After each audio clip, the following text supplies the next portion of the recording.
What is reality? Reality is what we believe to be true about the nature of our surroundings. But how do we come to decide that true nature?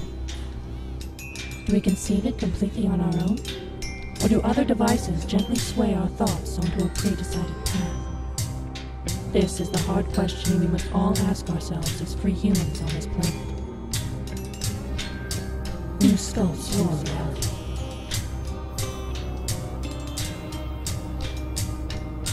Reality.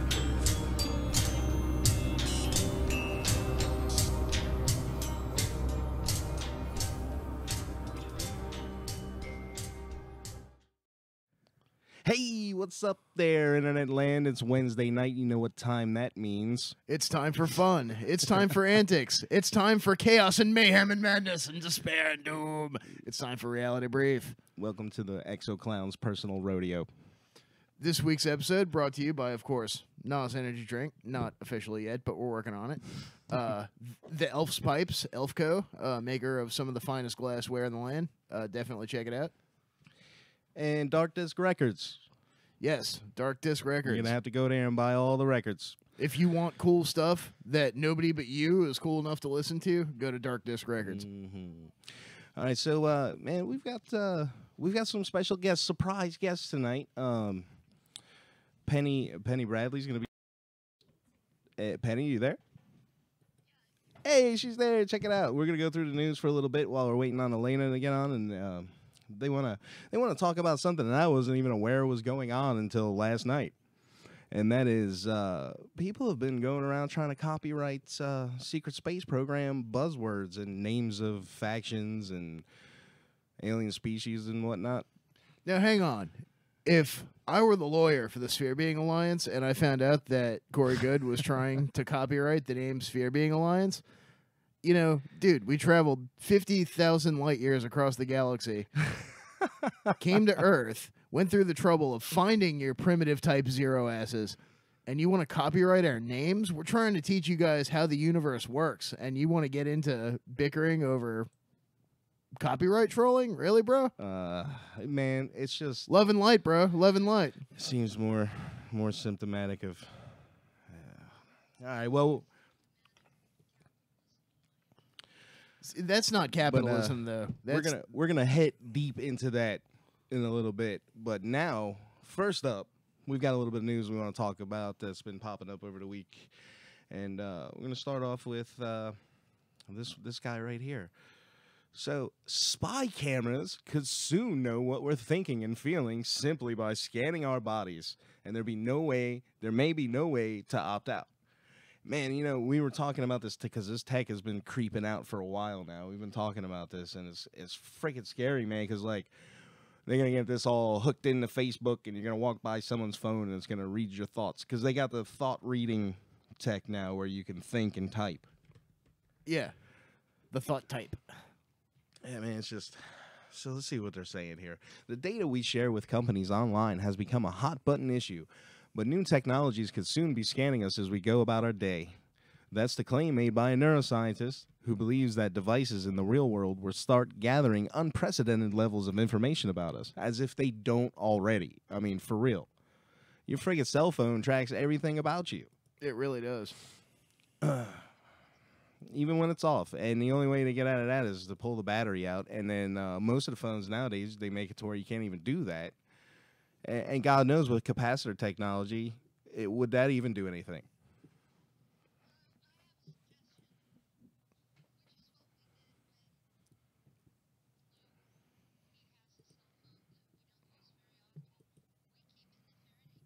Oh, yeah. That's pretty smart. But now, Penny, a long time ago, it came out about how they were using them in a court case against a mobster in Chicago. I think it was. It may have been somewhere else, but it came out about how they were activating the microphone and stuff and recording things. But what they're doing, what they can do as well, is record it onto the phone and then wait until it can broadcast and then broadcast it in bursts. And that's what they were doing there. So even with the Faraday cage, as soon as it becomes able to broadcast, it may be doing that. So just keep that in mind. That technology is out there.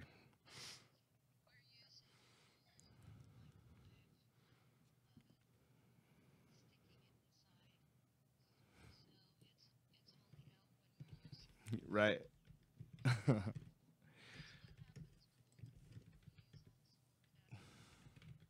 Yeah, I try to keep pretty old school myself. I mean, obviously, except for, I mean, there really isn't too much new school going on here besides some software, but everything's good old analogs. Hey, I remember learning how to edit reel-to-reel video back in like college, like Video 101. They were still doing analog at the time. A lot of skate videos. Yeah, and some of the techniques that they used were pretty rad. Like, I worked at NASA Langley for close to 2 years, and they still had a flame.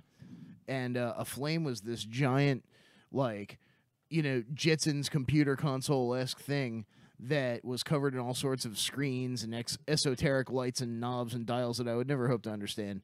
But it was what they used to use for making motion graphics back in the day, like before, After Effects and Combustion and all that other fun stuff came out.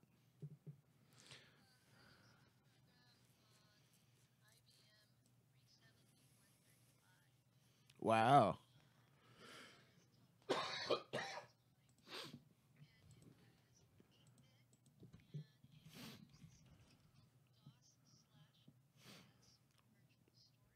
Whoa.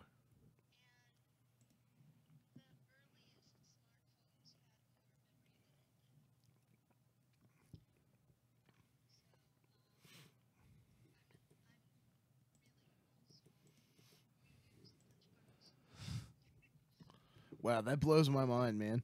Oh, great. We got software's not picking up Penny. Uh-oh. Let me figure out what's going on here.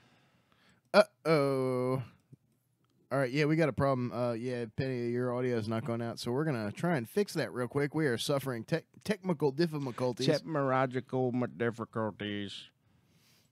Here at your one-stop shop for technical difficulties, Reality Brief. Okay. Let's see. Talk for a second, Penny. Okay, Oh, I'm there talking. you go. Hey, look, everybody. Penny Bradley's on the show. Yay! Yay! So you were telling us, Awesome. you were telling us about how you used to program back when punch cards were a thing?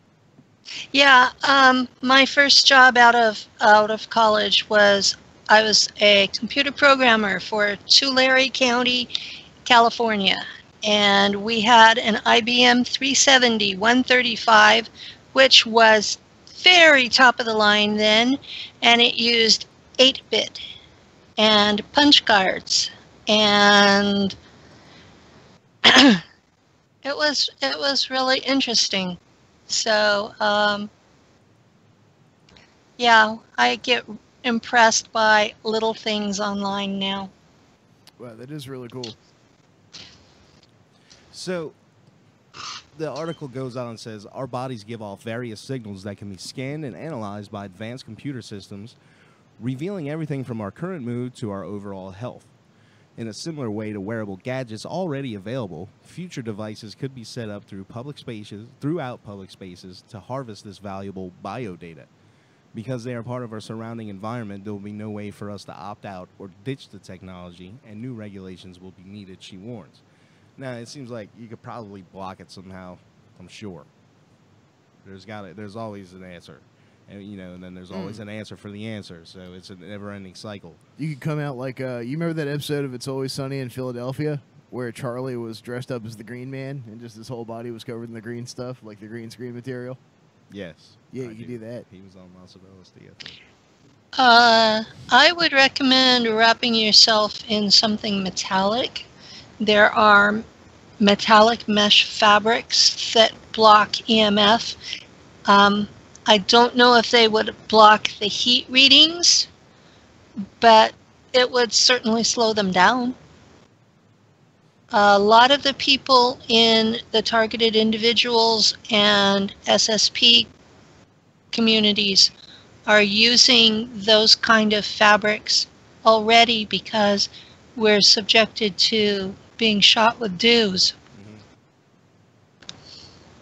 So, yeah, I could see that because I mean, if there's lots of cosmic rays floating around out in space, then you would need something like that to repel radiation. Directed energy weapons too. It's the same concept there. Nice. So these claims were made during a presentation given by Dolby Labs chief scientist Poppy Crum, who has spent the past few years studying people's reactions as they watch films at the TED 2018 conference in Vancouver. Great. So somebody named Poppy is helping doom the human race. Not Wonderful. just Poppy, but Poppy Crum.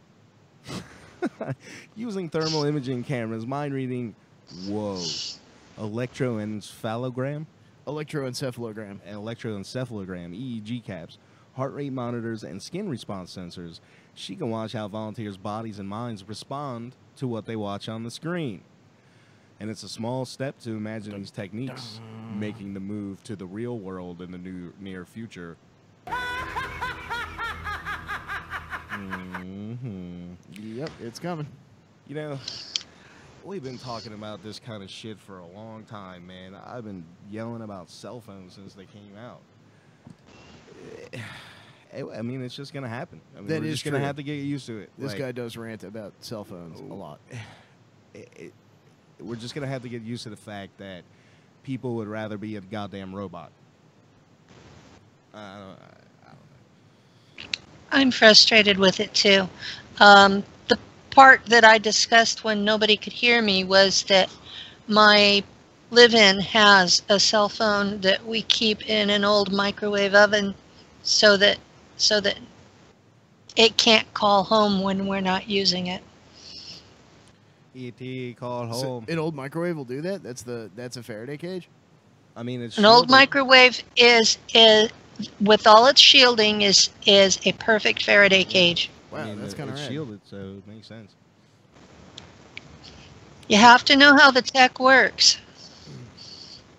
So, what else we got up here on the bulletin board? How about drivers using mobile phones could be fined without even knowing they've been caught? Oh, here we go. Let's step up the police state a little more, because that's one thing that we don't quite have enough of in this country, I think. Lefts in Chertoff.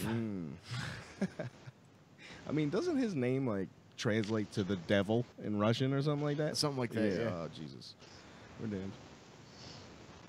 Well, yeah, and it turned, funny fact, it turned out that Michael Chertoff was actually going to make a bunch of money. If you remember hearing about after the Parkland shooting, everybody was going to double down on the porno machines and the rape scanners.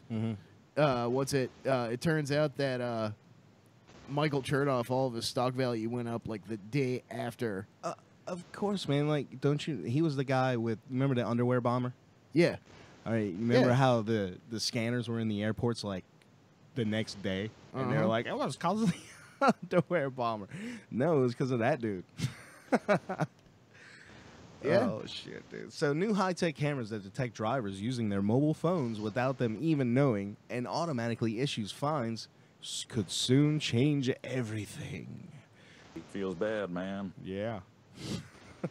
Distraction is one of the leading causes of fatal road crashes in Australia.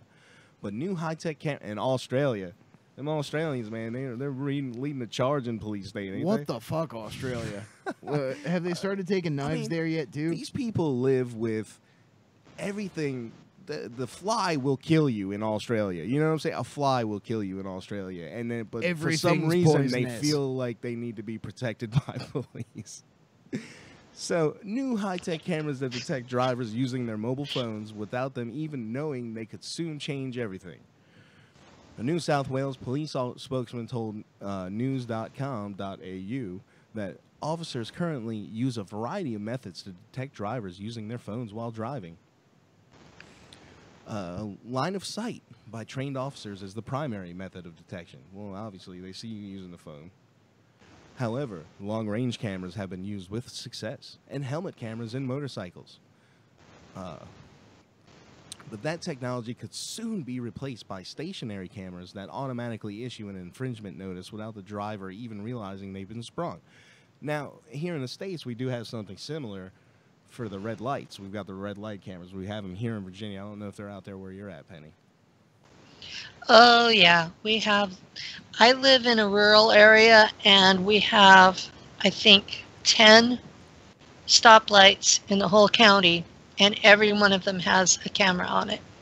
Yeah, so you could actually drive in here, send a ticket in the mail for running a red light, and they send you a little picture of your car. I went back east in 2016, and I didn't have the scanner thing for some pay booth in DC. Oh yeah, the Easy Pass. I didn't have the Easy Pass, so I was home 3 months and I got a bill in the mail.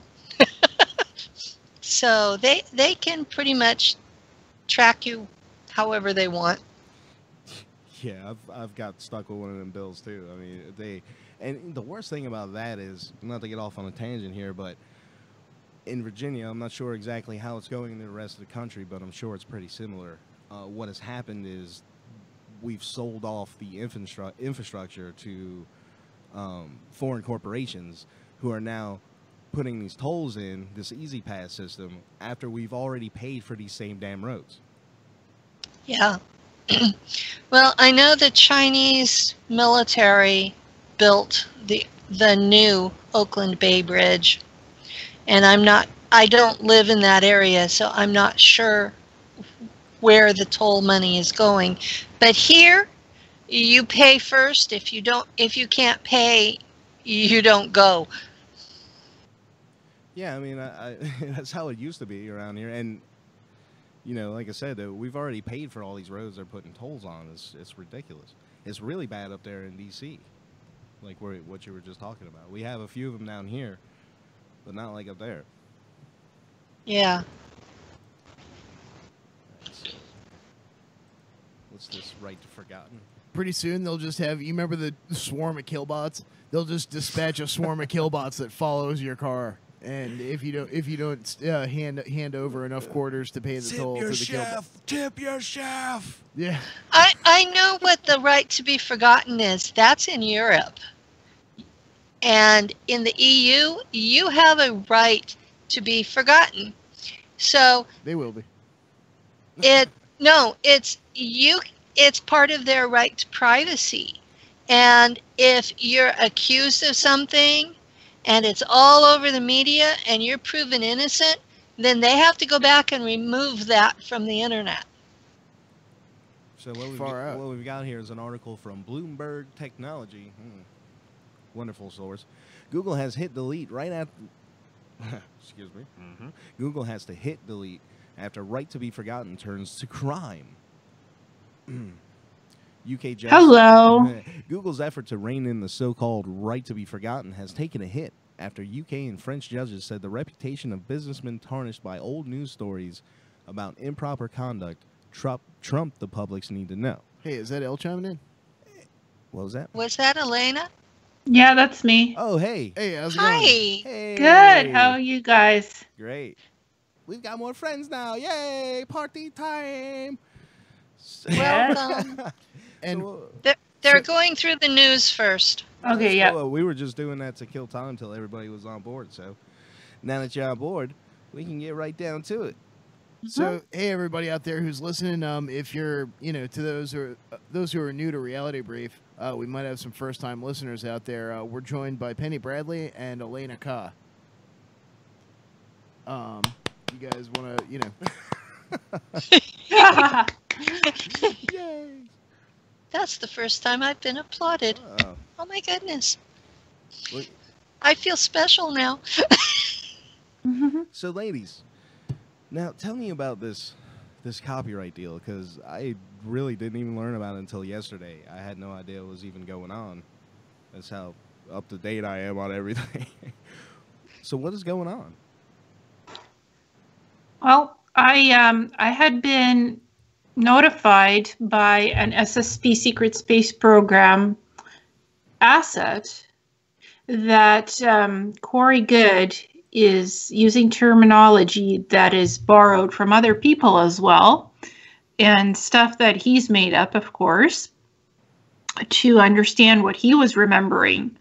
So, and I was told you need to use your own terminology. Don't borrow Corey's stuff because he'll go after you for being a fake and a liar, because you're using his terminology that he created and borrowed from others.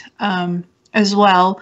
So what I did was I went back. I'm a Native American shamanic practitioner. I'm certified to do that. I learned to do past life regression with a form of hypnosis combined together. It's sort of like what Mary Rodwell does with the corridors and the doorways to see your past lives or to see any type of events that happened to you in the past or the near present. If you have blank slated memories or been mind wiped and you don't remember these types of memories, being in the secret space program, being in black ops programs, being abducted by ETs, that kind of thing, that helps you remember those memories that have been suppressed.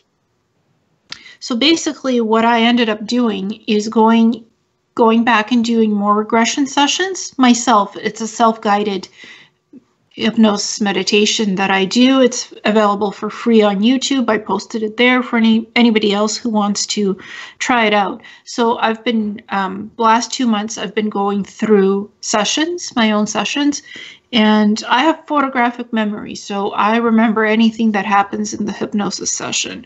Subconsciously, I remember and I can recall it after the session or even during the session. And I have a recorder on while on one computer, the meditation is going on. My cell phone is recording the hypnosis session. So I set it to record, and I've been trying to remember the names of the places where I've been as an SSP asset. That was on Mars. So, as I remember it, it's planetary corporations, not interplanetary corporate conglomerate. So I remember it as planetary corporations and just Mars Base 1, 2, 3 or Mars Colony 1, 2, 3, etc. Not as ICC Mars Base 1, 2 or whatever. So I've just been correcting that terminology. Also, I remember being on the moon, stationed on the moon, not just on the Mars bases. And they have several lunar space operations bases. So it's not called Lunar Operations Command, not as Corey says Lunar Operations Command. I remember it as Lunar Space Operations because they have several special bases on the moon and also in our solar system. So it's not just one base, it's several.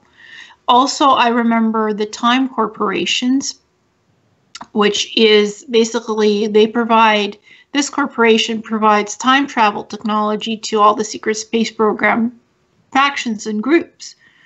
That's what I remember, Time Corporations. So, and also Notched Waffen Regier. That's the Dark Fleet. Corey coined it as the Dark Fleet. I remember it as Notched Waffen Regier. Partly German, partly Spanish. A little bit of both. Night Weapons Roar. That's the loose translation of how I remember it. And Penny remembers it as Notched Waffen, so it's similar. So those are the 4 terminologies that I have, and I let Penny know what was going on, that this SSP insider asset contacted me, and they remember the names as their own as well. They claimed they were on Mars. And they actually commented on my YouTube channel openly. And they said, just be careful with Corey, because if you use his terminology to describe things, he will go after you. And that's what Corey did to me in 2016. He basically outed me as a fake and a liar.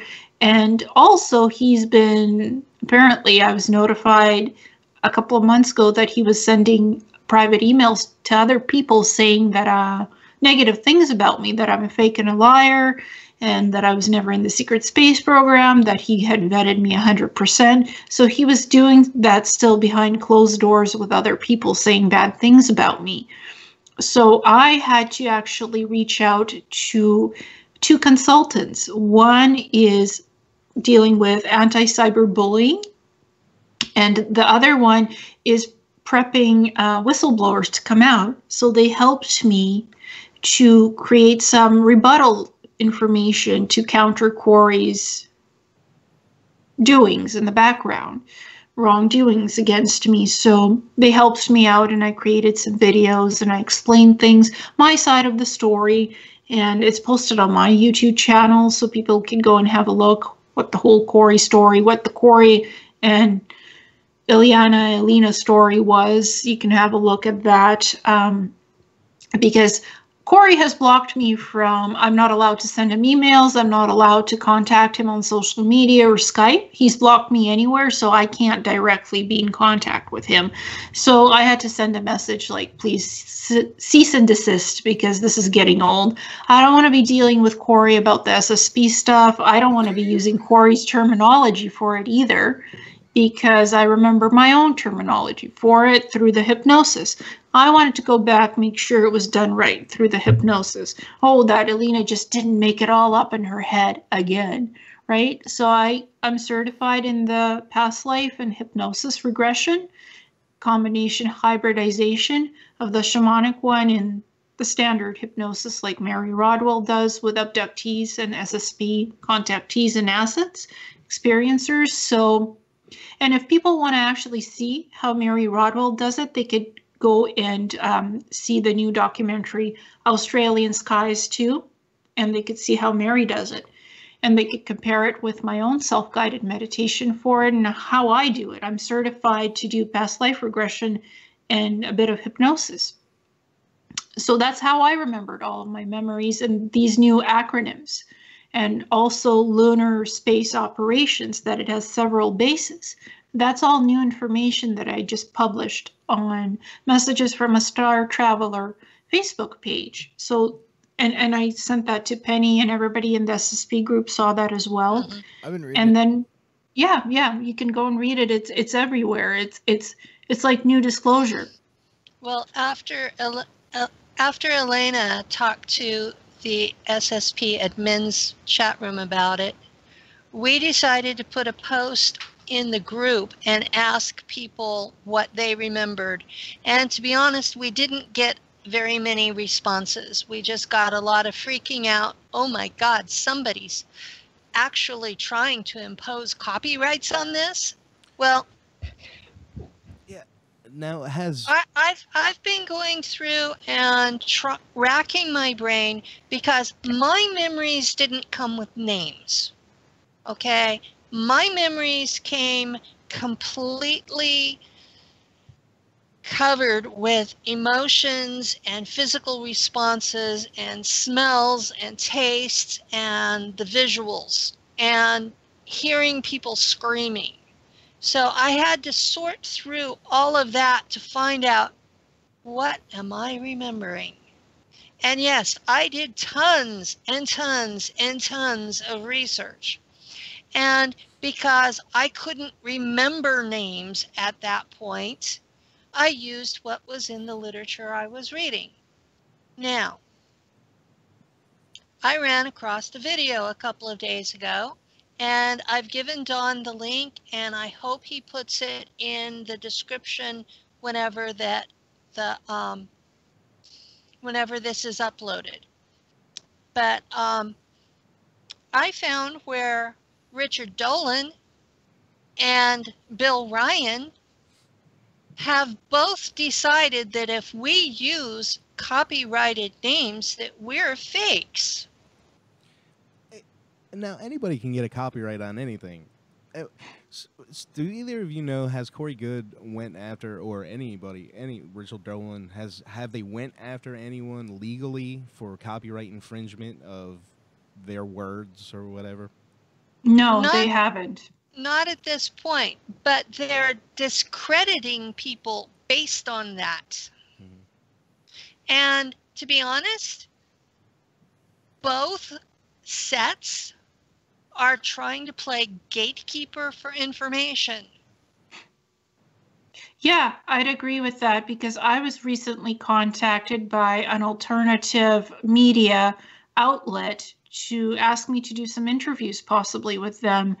And for specific reasons at this time I can't, because of my health, I can't fly out to the specific location where they wanted me to go. That's outside of Canada, and I can't really say which alternative media news group it was. All I could say is that what they went behind my back and asked somebody else that I know, a few people that I know actually, who I've done interviews with and who've interviewed me, and they asked, is she legitimate? Is she legit? And who had vetted her that, that she's legit to being an SSP asset? And the people said, we feel really uncomfortable telling you all that. Why are you reaching out to us and asking, didn't you ask her first? Permission to contact us, because this is a surprise to us. We weren't notified that, Illeana was going to be interviewed by somebody else. So this is a surprise to us that you're asking us. No comment. Some people did comment and said, we can't really say whether she's legit or not, who's vetted her, because this stuff, they would have to try to understand us. They'd have to spend long hours interviewing us, sessions of interviews, just to understand who we are as SSP assets, experiencers, because this stuff takes hours and weeks to unravel. It's all complicated. And just getting to know the person and who they are and what they went through. We've been through so much in these programs, and various factions have abducted us and kidnapped us. So sometimes it's not just one faction of the SSP, sometimes it's many. So it's complicated, and we have health issues, we have trauma, some of us have PTSD and other mental stuff. So you can't just go asking other people about us. You should let us know that you're going to do that and ask us permission, because we don't trust others easily. So I don't really trust that alternative media outlet, because if they didn't ask me whether I wanted them to talk to other people or not behind my back about me, and how dare you ask whether I'm legit or not, or whether I've been vetted or not. I've done hypnosis sessions.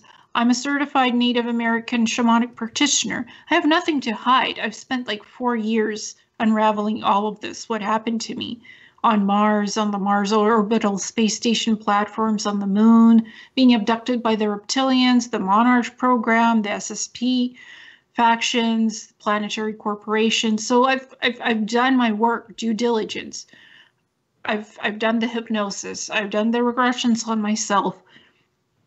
I know what happened to me. I have medical proof of a rare autoimmune disorder that's even hard to diagnose in Canada, never mind the States. Like, there's no tests for it to diagnose it. And it's Hashimoto's encephalitis or Hashimoto's encephalopathy. My food is controlled, what I eat, how I eat it, because I can only eat certain foods. I can't travel outside the country because I could die. I almost died, actually, when I moved. So for me, it's tough. That's tough. And I know it was done through nanotechnology to me. I was infested with nanotech by reptilians when I was young. And I know the SSP programs still watch me and monitor me to this day. So I know what happens. I've been told by another SSP insider, an asset actually reached out to me and said, dump everything you know and have about the SSPs. Any disclosure you have on your computer, dump it into the public domain. So it's public, because anything could happen at this point in terms of a disclosure event, possibly this year. I hate dates because sometimes, it doesn't happen because somebody changes their mind. They don't do the data dump and the event disclosure doesn't happen. But people have been feeling something, and some insiders have been telling me there's going to be some kind of a disclosure event. Dump it. I have some info on that. Mm-hmm. My understanding is that the 70-year treaty with the Tall Whites in Area 54 is being renegotiated as we speak, and that the Tall Whites are demanding the right to walk freely among us. And that's going to force disclosure.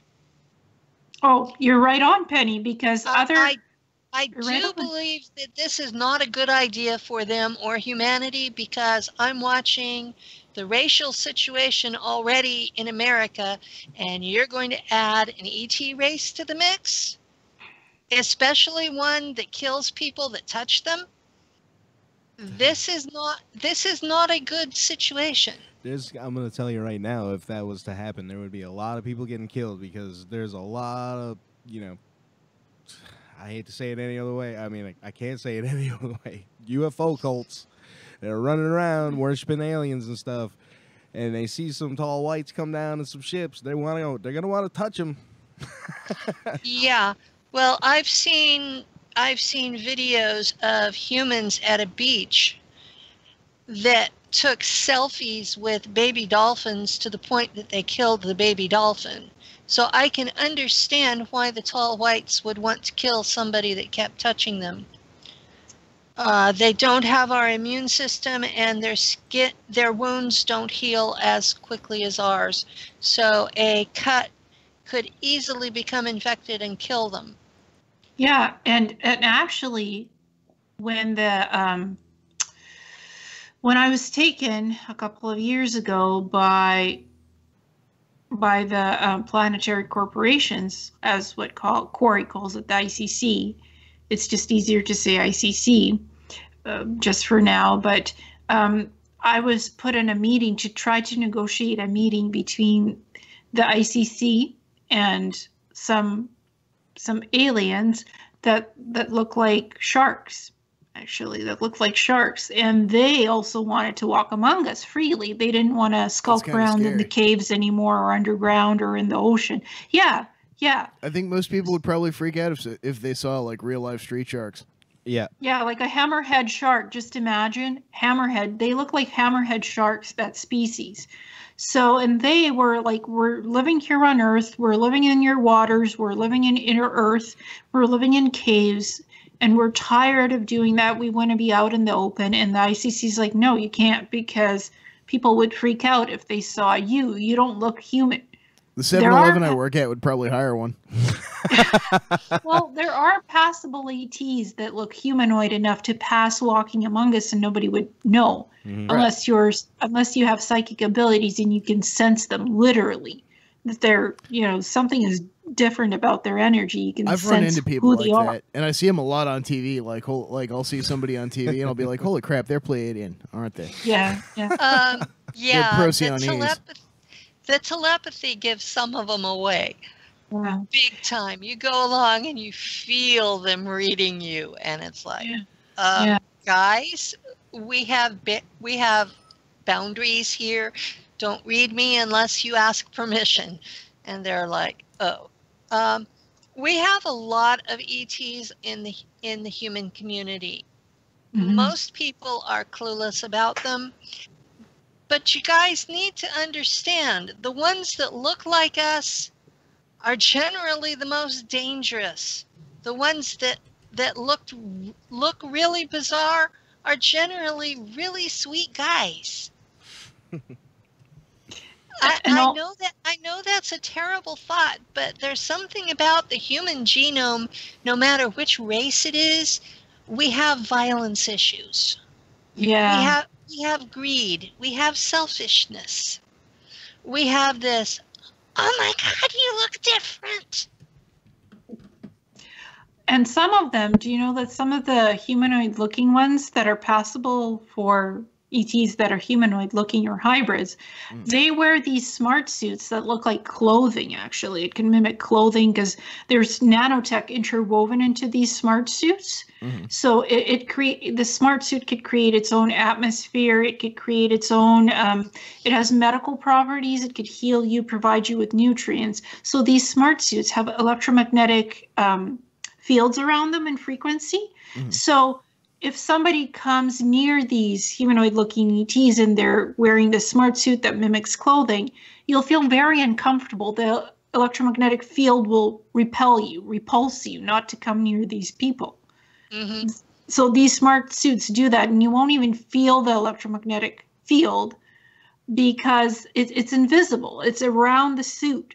that's what protects these humanoid-looking ETs. They're wearing this smart suit that looks like clothing, and you'll just feel very uncomfortable, and you won't know why, but you want to step away from them.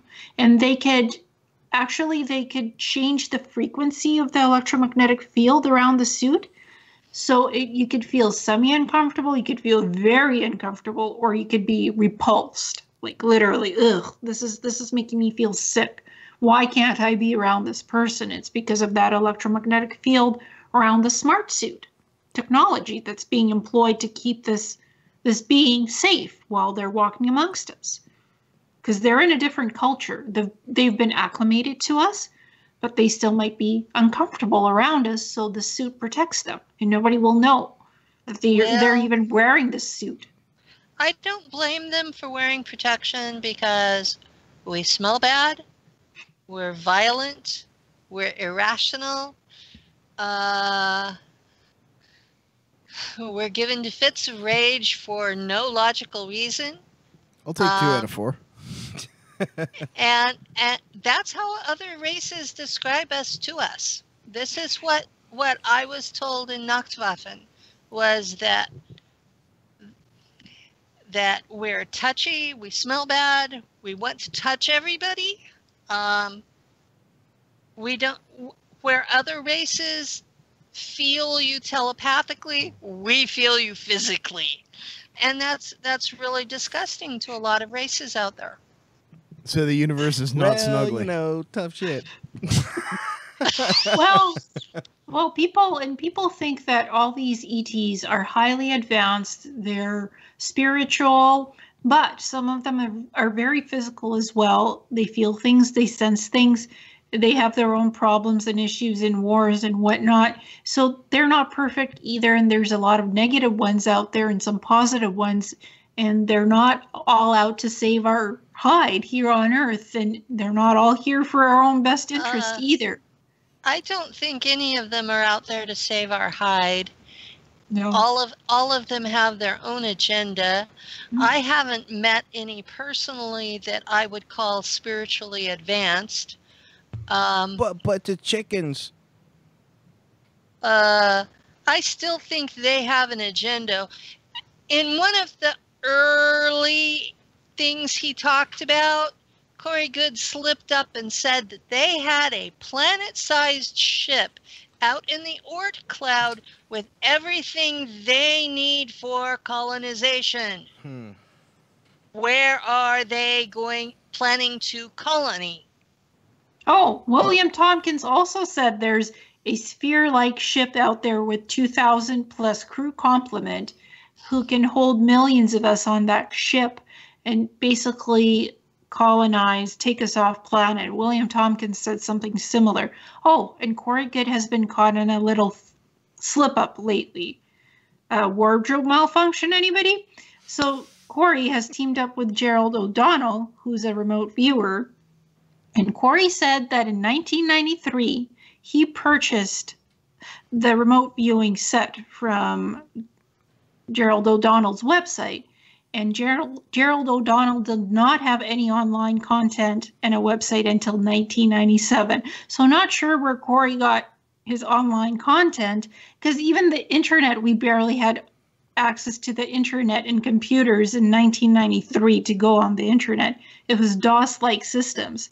So 1 and 1 does not add up to 2 right now, and 2 and 2 does not add up to 4 in Corey's camp at the moment. That's the latest that Corey has been saying. Obviously, that must have been from Timeline B. Maybe, yeah, or it's one of Corey's little wardrobe malfunction slip-ups. Oopsie. Well, I mixed up my dates. To his stuff anymore. I don't either. This was something that was emailed to me today. Somebody else. He's at it again. That's the only time that I listen, is when someone says, "Here's a link. What do you think of this?" And yeah, it's like, if he's not talking about me, I don't want to hear it. Yeah, same. But people, even if he is talking about me, I don't want to hear it. I mean, he's not going to say anything nice about me. You and I both know this. I mean, because Yeah. Illeana and I Nazi are friends. succubus. I mean, what else? That's pretty much what he thinks that I am, and if he thinks about me at all. And so far I've tried to stay below the radar.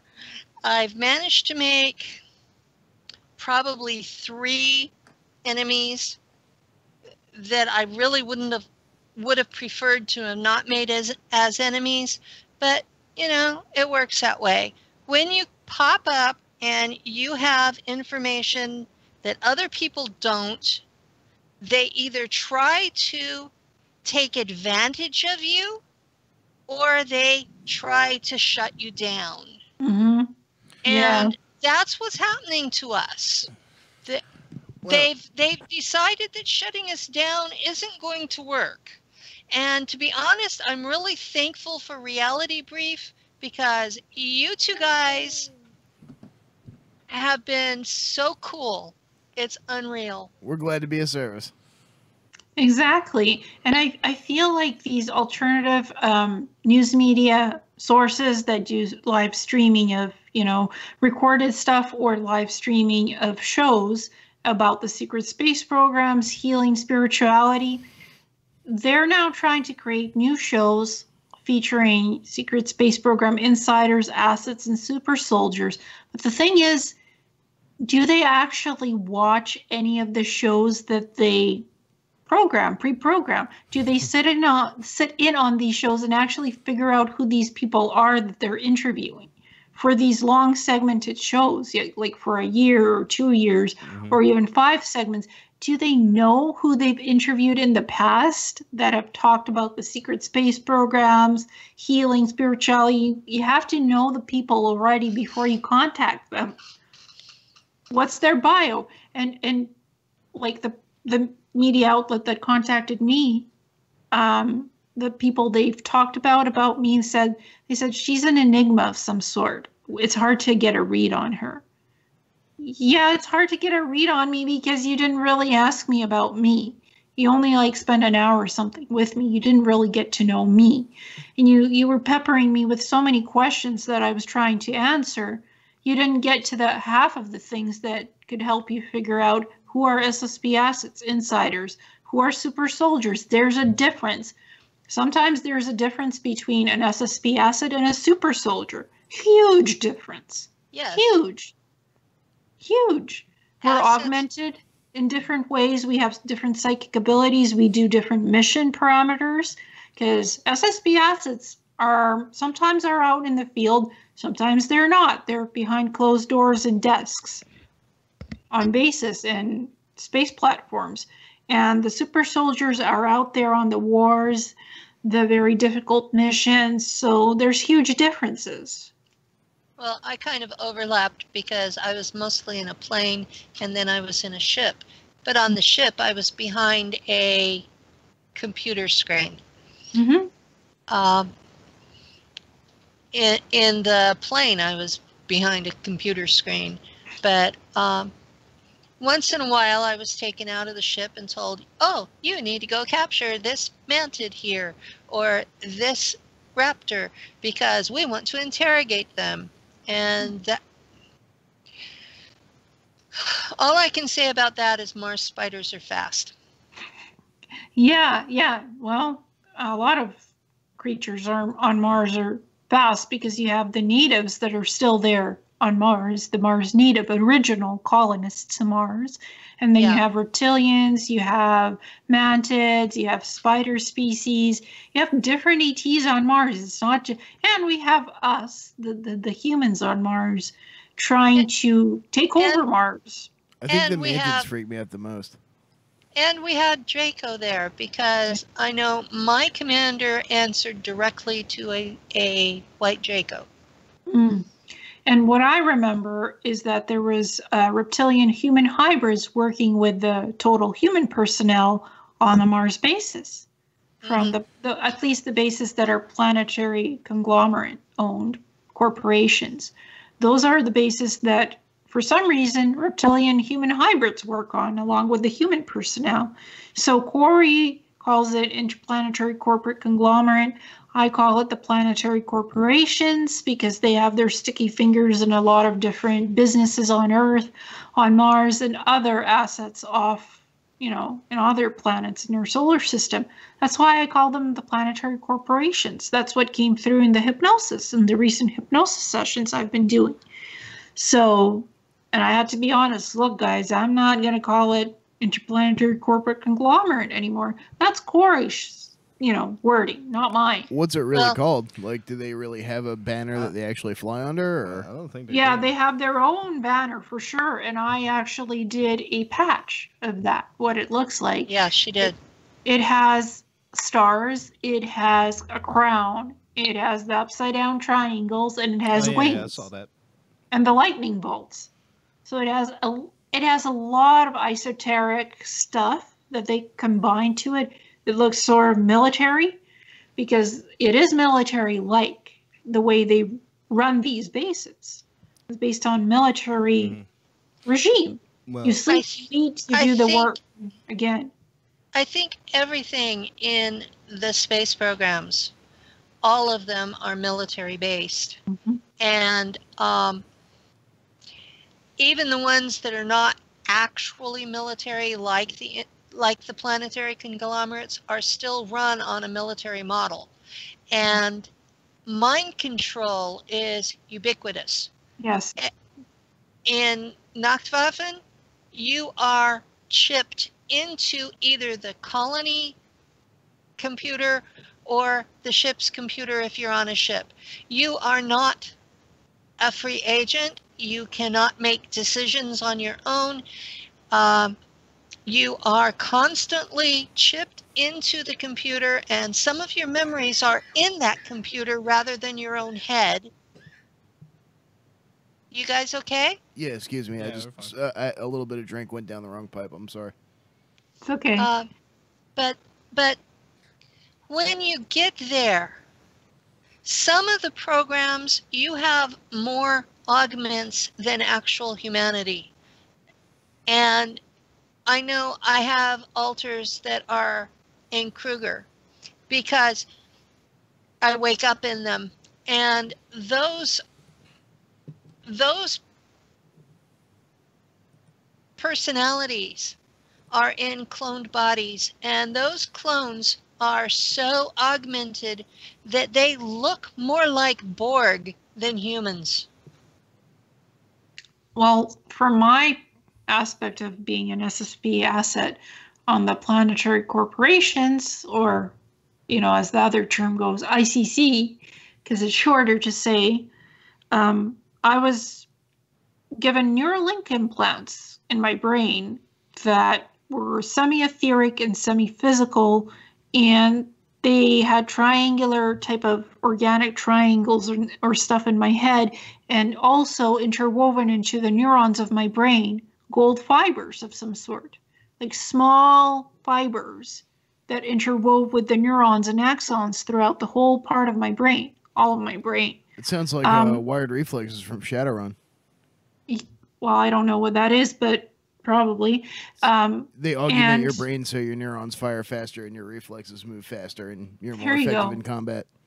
Yeah, and also it amplifies your psychic abilities, and you can interface with ships, with the computer systems or the bio-living systems of a ship. And you could pilot it, you could give it direction, instruction, you could get into the databases on that ship, because your Neuralink implants interface with the ship systems. That's what they did to me. I was testing those systems. The links also limit your access. You are only able to access what you are approved to access. Yeah, definitely. Or they could activate these Neuralink implants. So if you're thinking of escaping from Mars, you can't. You'll be lying on the floor, shaking with a seizure or convulsing or whatnot, and you'll have blood running out of your nose or your eyes because you're being electrically shocked by the damn Neuralink implant. One of them. I had 4 different ones in my brain, plus the golden fibers interwoven in the brain. So it boosts your potential, but they also use it as a slave crown too.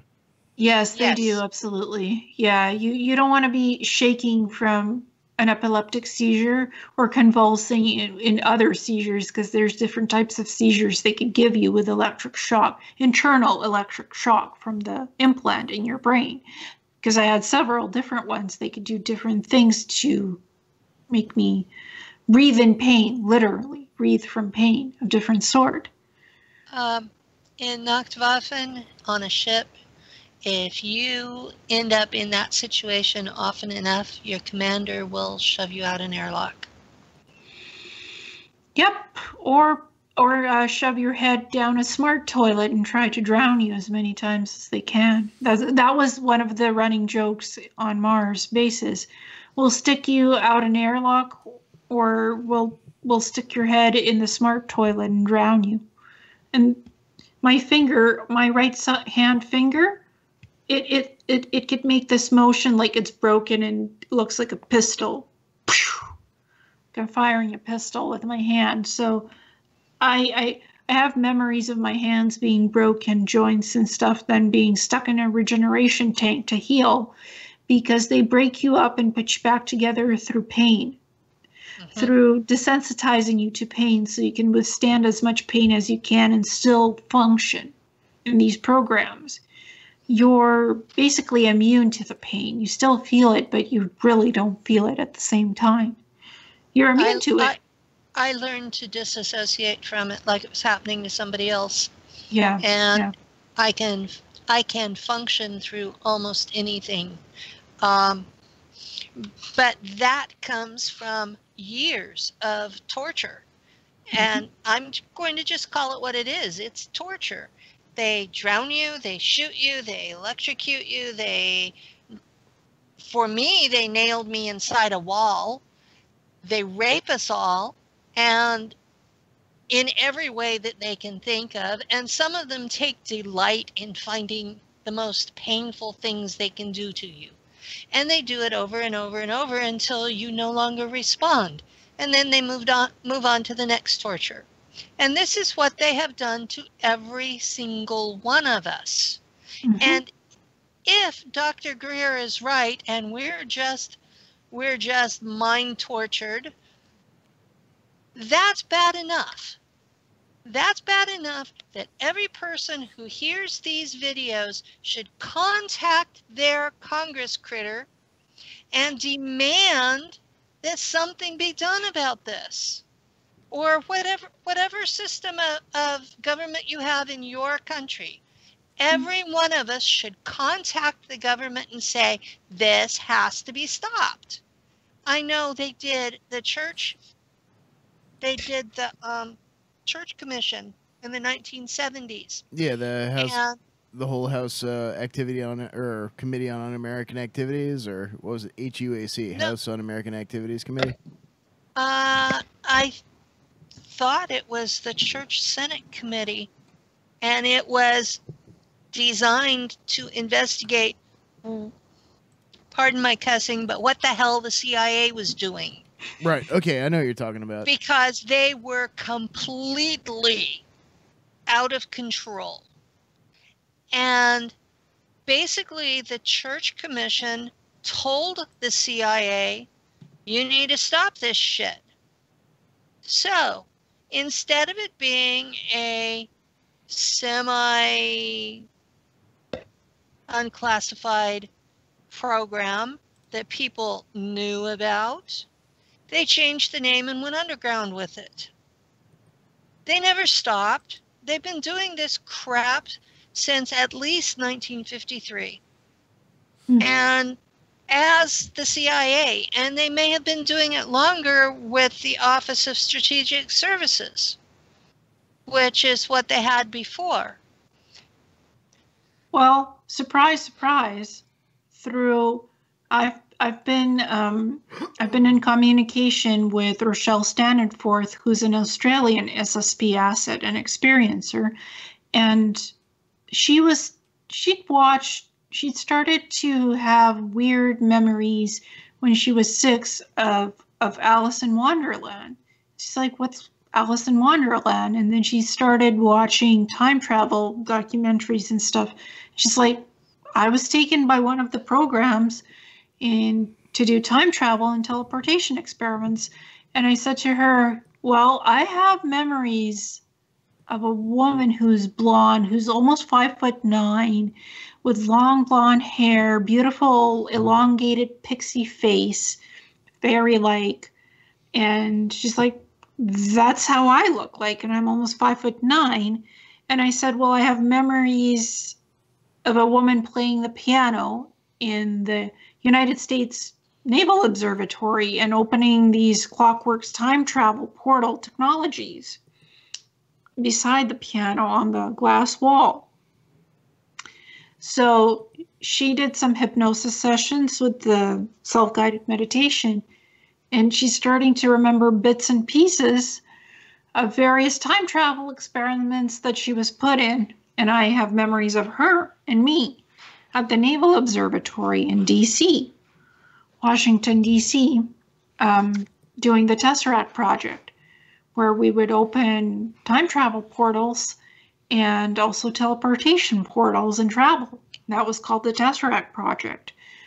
Also, the Lazarus project, which is viewing different timelines, backwards or forwards in time, or the near future, the near present, and I was thinking of doing FOIA, Freedom of Information Act, reaching out to the Navy.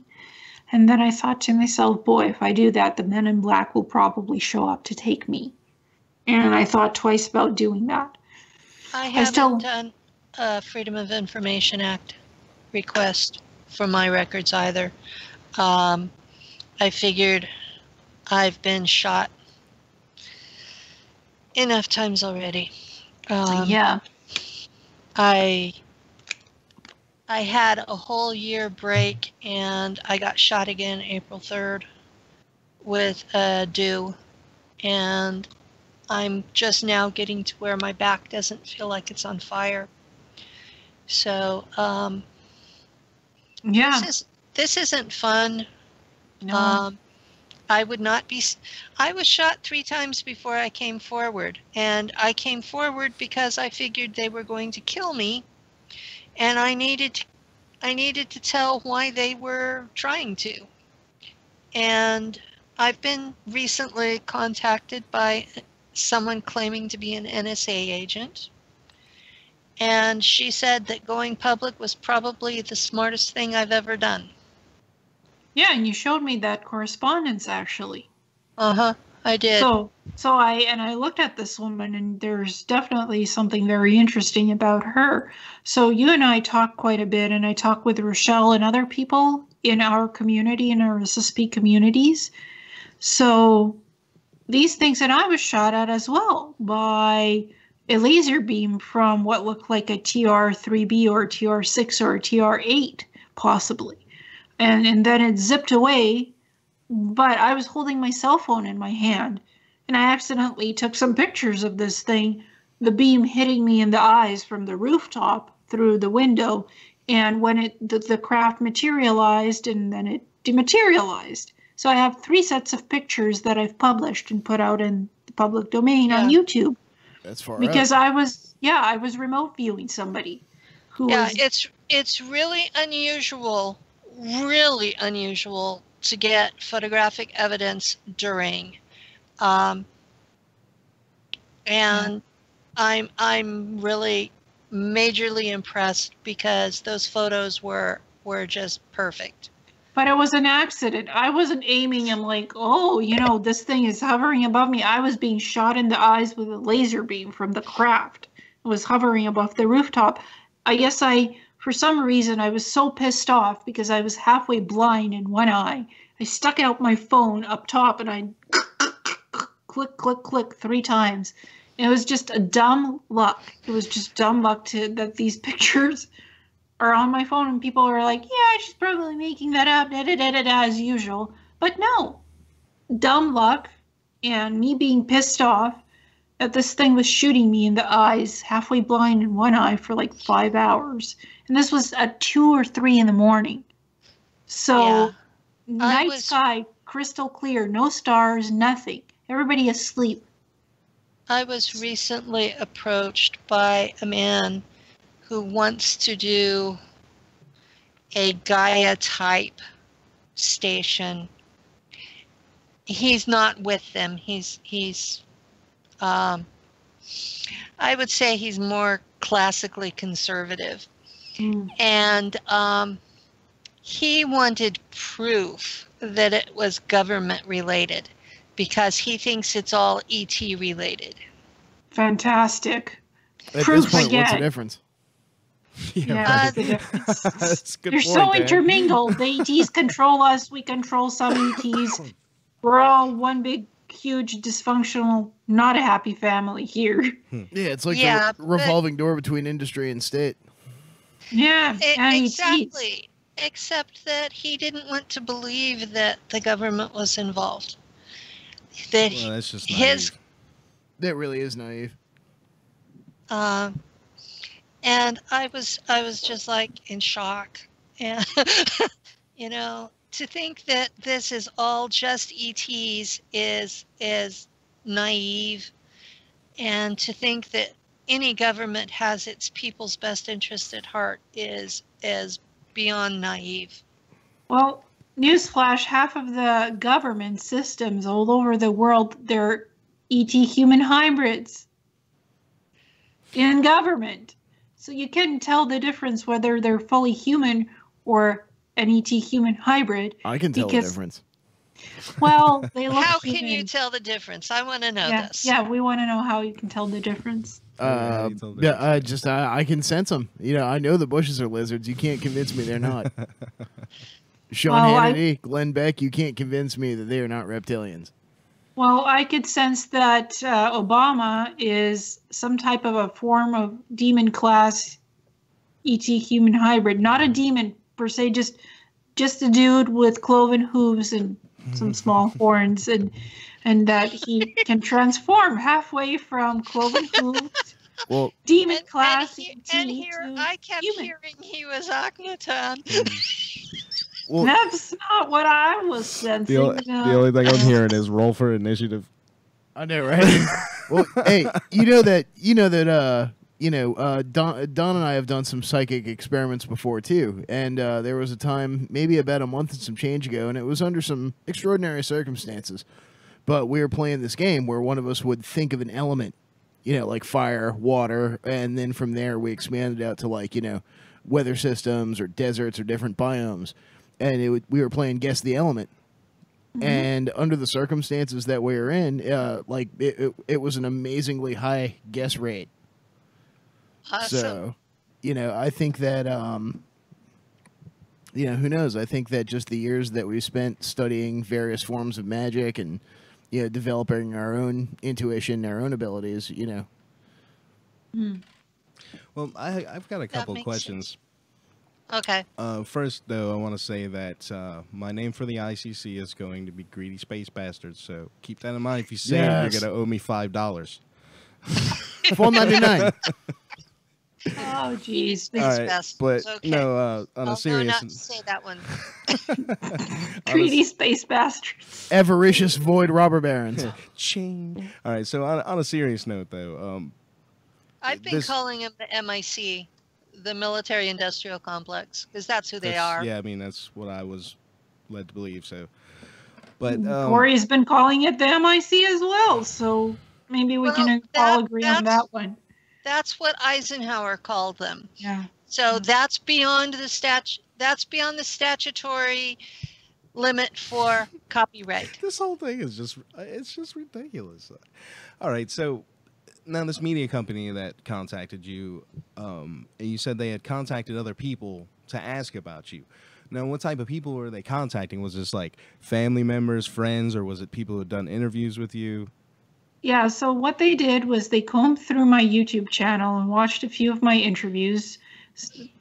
And they contacted people who I interviewed, and then they contacted people who had interviewed me, all from my YouTube channel, of course. 7 people, and all the people let me know, this, we got emails and text and stuff from 2 dudes who are film producers. I'm not going to say who the media outlet is, but As long as we're still your favorites, that's all we care about. Yeah, of course. Well, you guys are my favorites because you took the time to talk to me. You took months to talk to me before we actually did a show together. Mm-hmm. And I took some time to study you guys as well, but I never went to anybody else to talk about you, to ask, well, are they legit? Have they been vetted as legitimate news sources or legitimate hosts? Are they really clowns? I can't tell. So you guys, as far as I'm concerned, you guys were absolute gentlemen and treated me with respect. And I actually tell people who are considering coming out with their stories to start with you guys because you're gentle with newbies. Yeah. Well, actually, I told these two film producers about Reality Brief and Dawn. I actually told, and then I contacted Dawn to let him know what's going on. So, and privacy, that stuff, protecting privacy and people's information, that came to my head that I did something I shouldn't have, and I mentioned something about what Dawn was going through that I shouldn't have, and I apologized to Dawn, and it's clear now what I shouldn't say. But I told these two film producers about what happened to Dawn's stuff when Penny, me, and Kevin Tramal had done a SSP round brief together with a Reality Brief. Yeah, that was pretty bad. Yeah.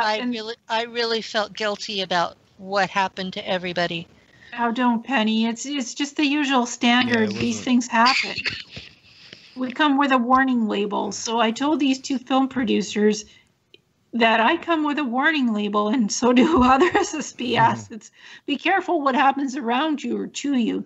Just because you're affiliated and associated with us, you're not safe. Nobody's safe. So anything can happen, any weird stuff can happen, not just to us, but to anybody who interviews us. Yeah. And it's just being honest. It's saying, and some weird shit happened to Dawn and your family and your relatives. So without going into what happened, because we shouldn't.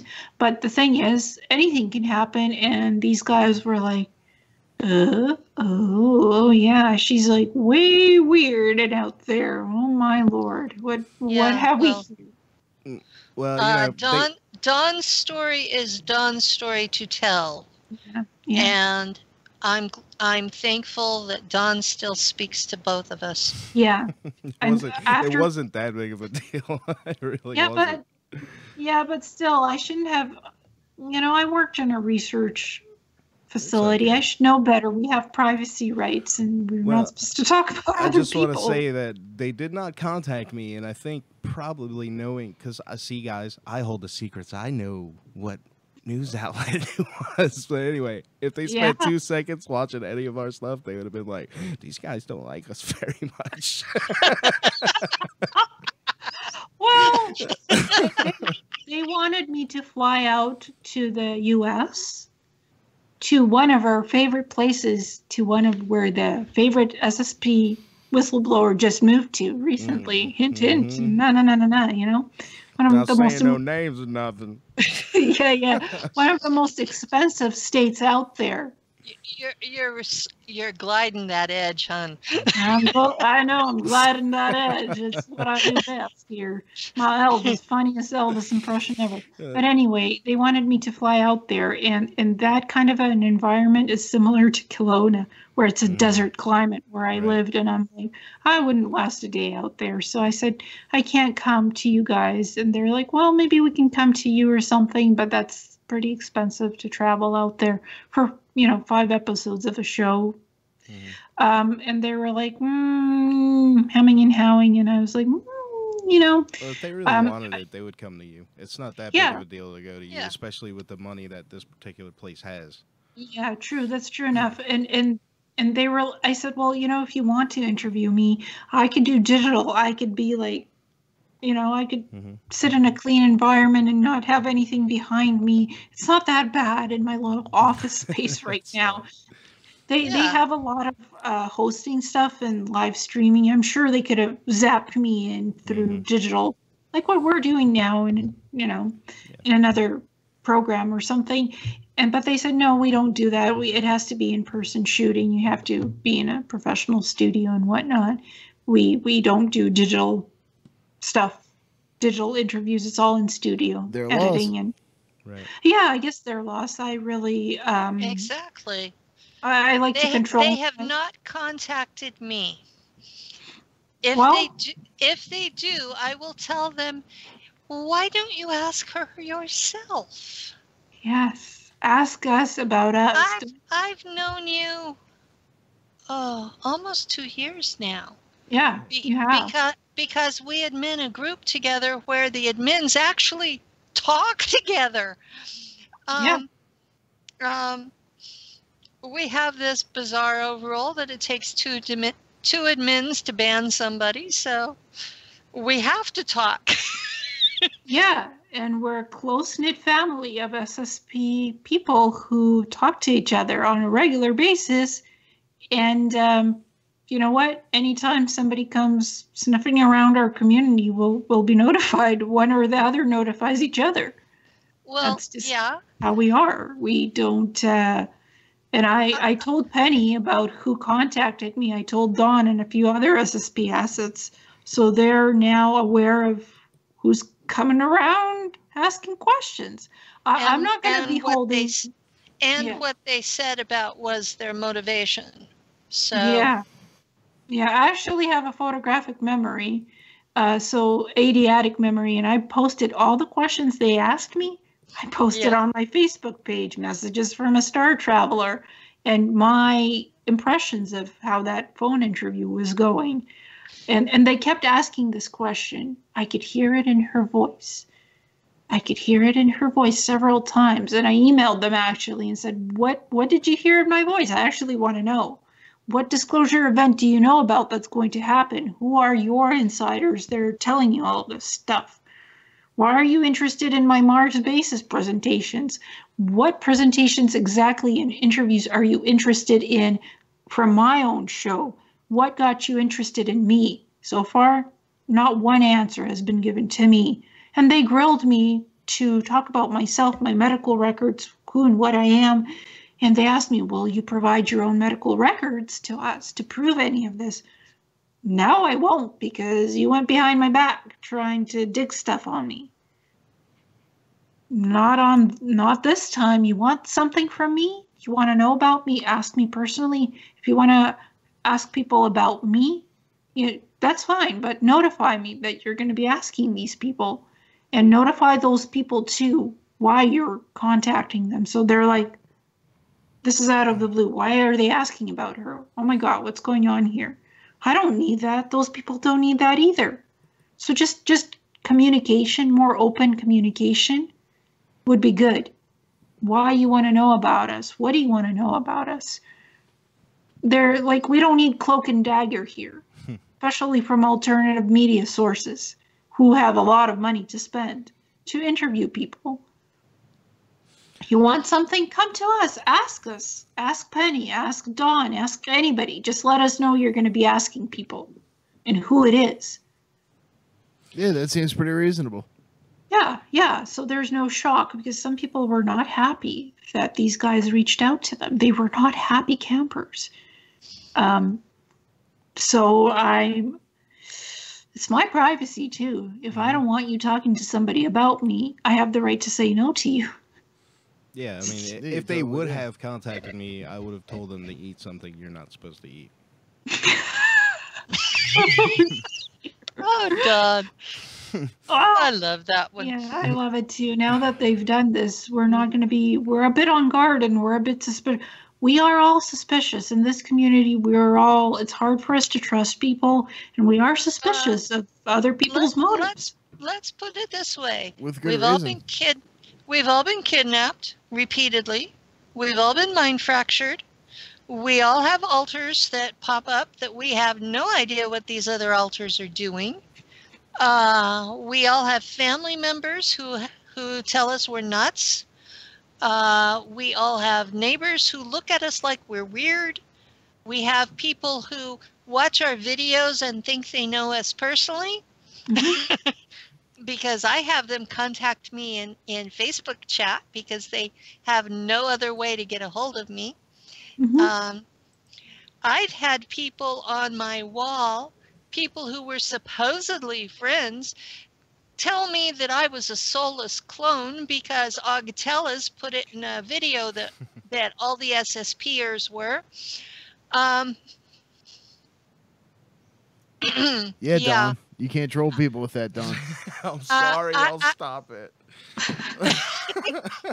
What else has happened? I've been shot 10 times now. I got to step in just for a sec, guys. Yeah, actually, what I want to do right now is I've got a question for you, but I want you to take a moment to think about it over the break. It's for both of you guys.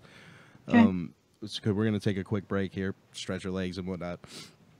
Now, with all this new copyright stuff and, you know, people copywriting phrases and this, that, and the other thing, whatever they're doing, what do you think is the impact is this going to have on the community? What type of impact? I mean, how do you see this playing out? So, like I said, I just take a little bit over the break, think about it, both you guys, and when we get back, we'll get that answer and we'll dig in head first for some more. And Sure. thanks for sticking around, guys. We'll see you on the other side of the break. Okay.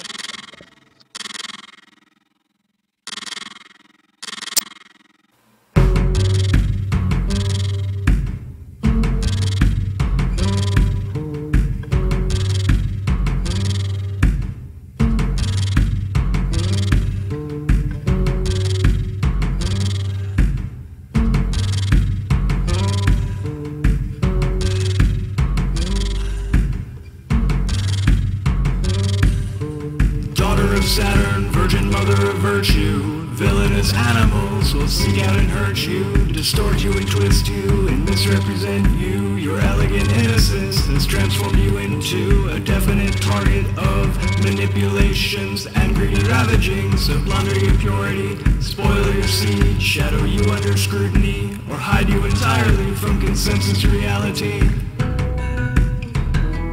Veritas. One and only Veritas,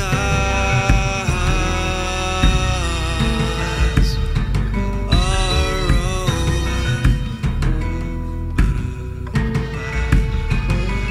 Veritas.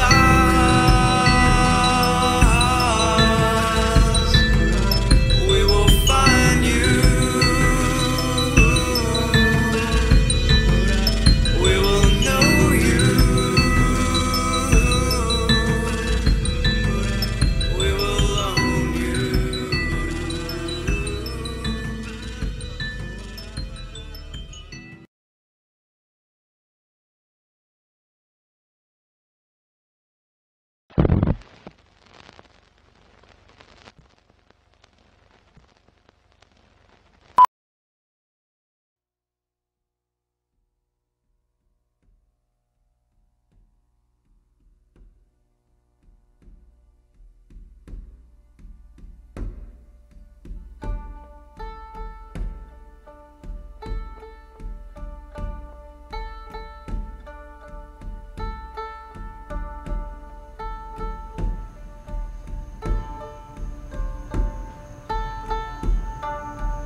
Think I got time to go for my gun, or is that the type of thing that's gonna lose me a little neck? Yeah, I wouldn't take that. Fair enough. Think maybe I can reach into this front pocket, get me a smoke. All right, slow.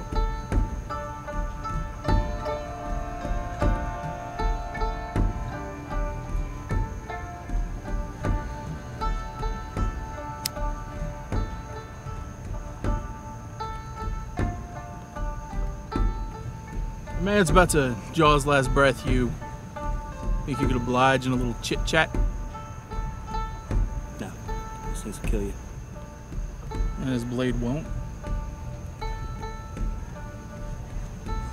So what is it? Robbery? No. Vengeance?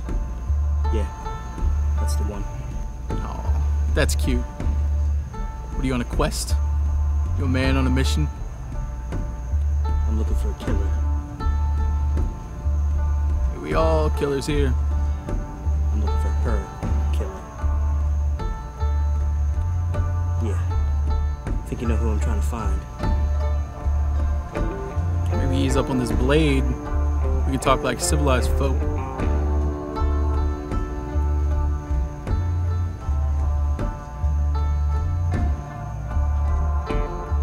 That's better.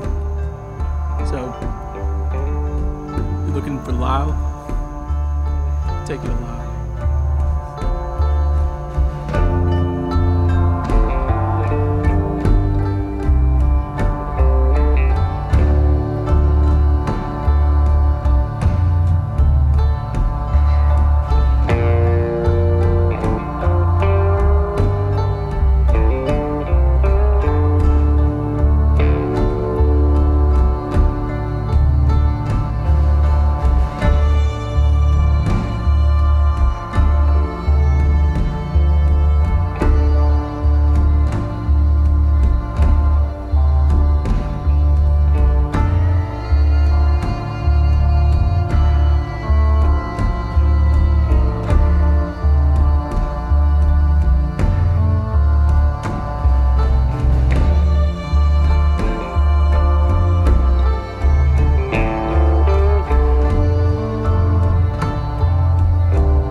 Hold on a minute.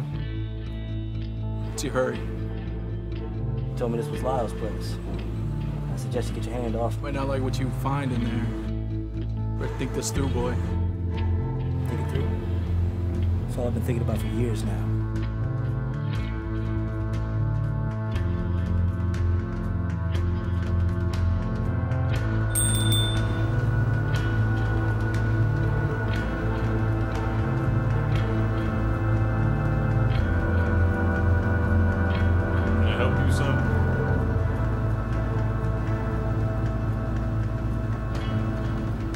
Is this Lyle Canner's place? This is Lyle Canner's place.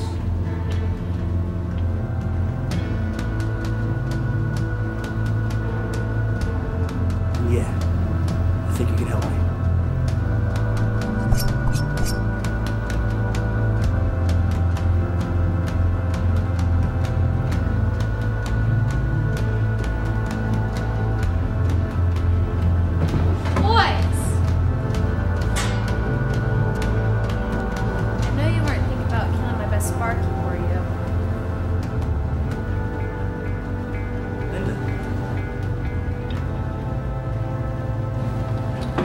Lyle lately.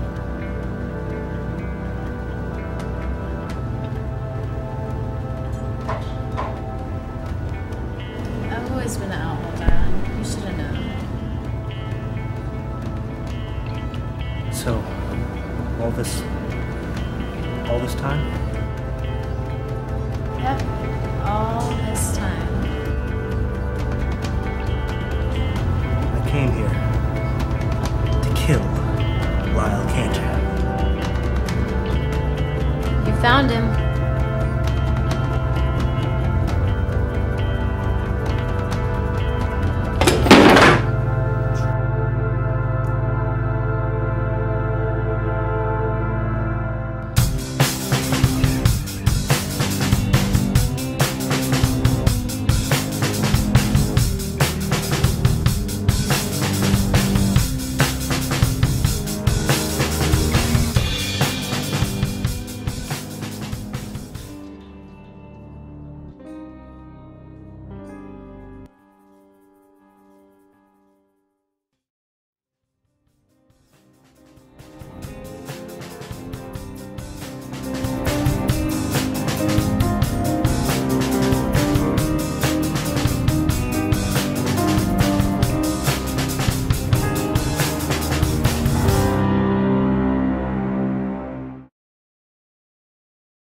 Hey guys, we're back for hour 2. Well, actually, we're late on that break. Yeah, hour 2, hour and a half 2. So we're back again with Illeana Penny, and we're gonna talk about some more this copyright issue and whatever else may come to the front here. But so that question, now I'll pose it again in case we get any new listeners from the break. What impact do you think copywriting terms will have on the community? I think it'll fracture the community even more than it is now. So people that are just, newly waking up to what the SSP did to them or remembering things, they're probably going to use the terminology everybody else is using. And unless you know that it's your own terminology that Corey's using, he made it up, that's how he remembered it, or he's borrowing it from somebody else, how would these people know the difference? They wouldn't, because they haven't done any research on the SSP. They're just going by their memories. So how the heck they'll know that any of this is copyrighted? They wouldn't. So they'd be new to the whole field, and they're like, yeah, we can just use these interchangeable lingo, SSP lingo, because how is anybody going to know that it's copyrighted? Because how can you copyright terminology that is so broad across the spectrum? And it seems like a copyright would suggest, a work of fiction, because it's not like you go around copywriting history or races or that kind of thing. Okay, what we've got going here is some of the names are actual military projects, or like Solar Warden came out of Gary McKinnon's hack. So that's a real name that was from the military. He got it from NASA. We have the Navy Space Command is an actual website run by the U.S. Navy.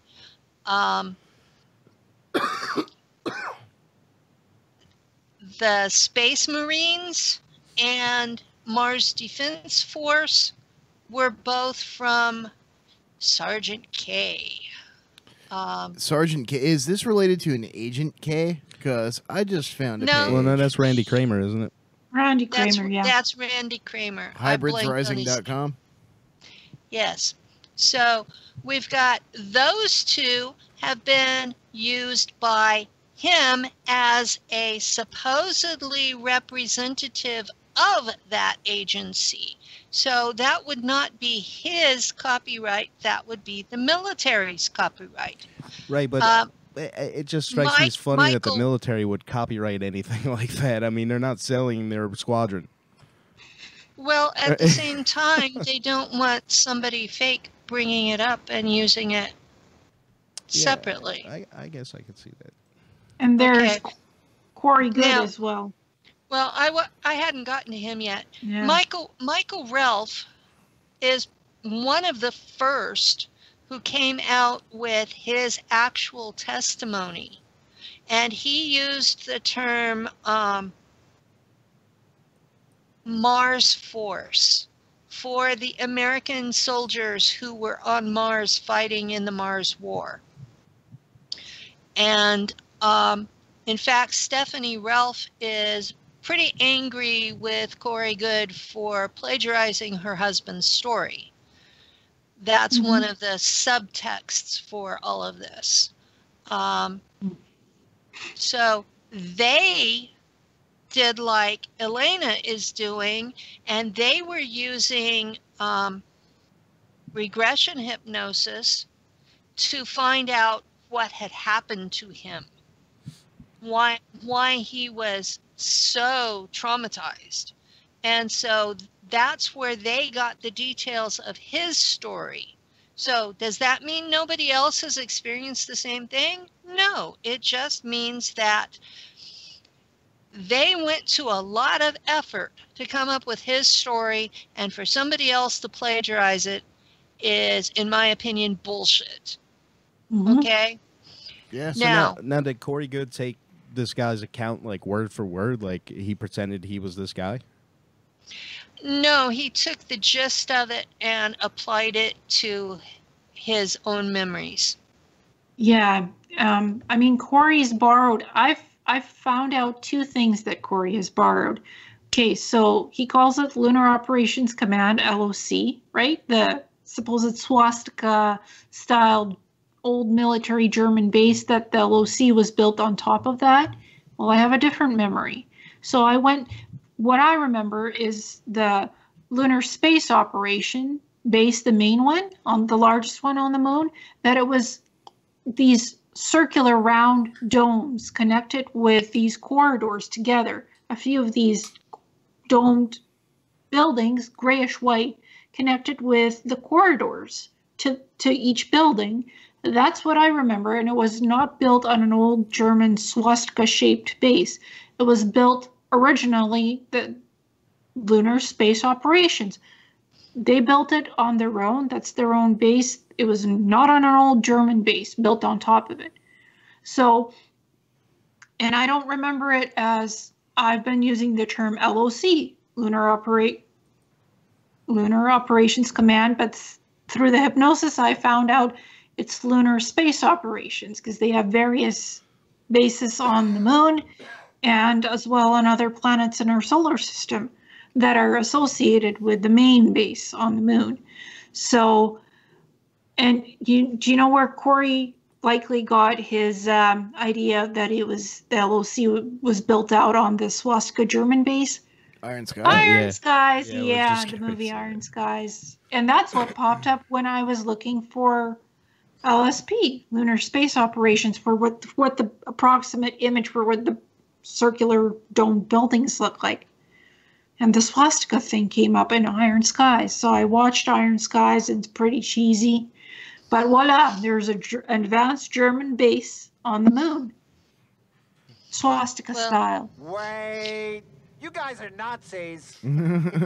Well, when I was talking about my program on Mars, I adopted the name Mars Defense Force because I remembered that the Space Marines answered to my boss. But when I started thinking about it, the real name for my program on Mars was Marisch Heimschild, which is Martian Home Shield.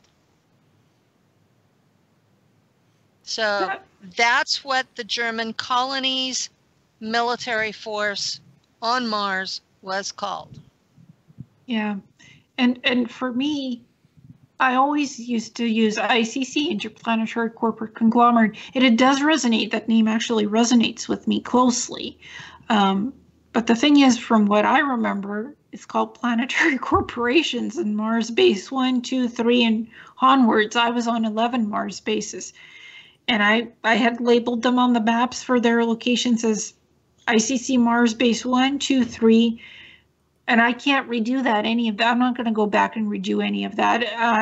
It's called Planetary Corporations. The ICC is actually, from my memory hypnosis regression, it's called Planetary Corporations because they have their hands in a lot of different cookie jars on Earth, on Mars, on the moon, as well, and other planets in the solar system and beyond the solar system as well. They're the military-industrial complex on Earth. That's what Eisenhower Yeah. called them. Yeah. And that's beyond the time for copyright. So Yeah. we can safely call it the military-industrial complex. I'm going to go out on a limb and say that Eisenhower probably didn't bother getting a copyright on that anyway. No, but the thing Probably. is, the planetary corporations are more advanced than MIC.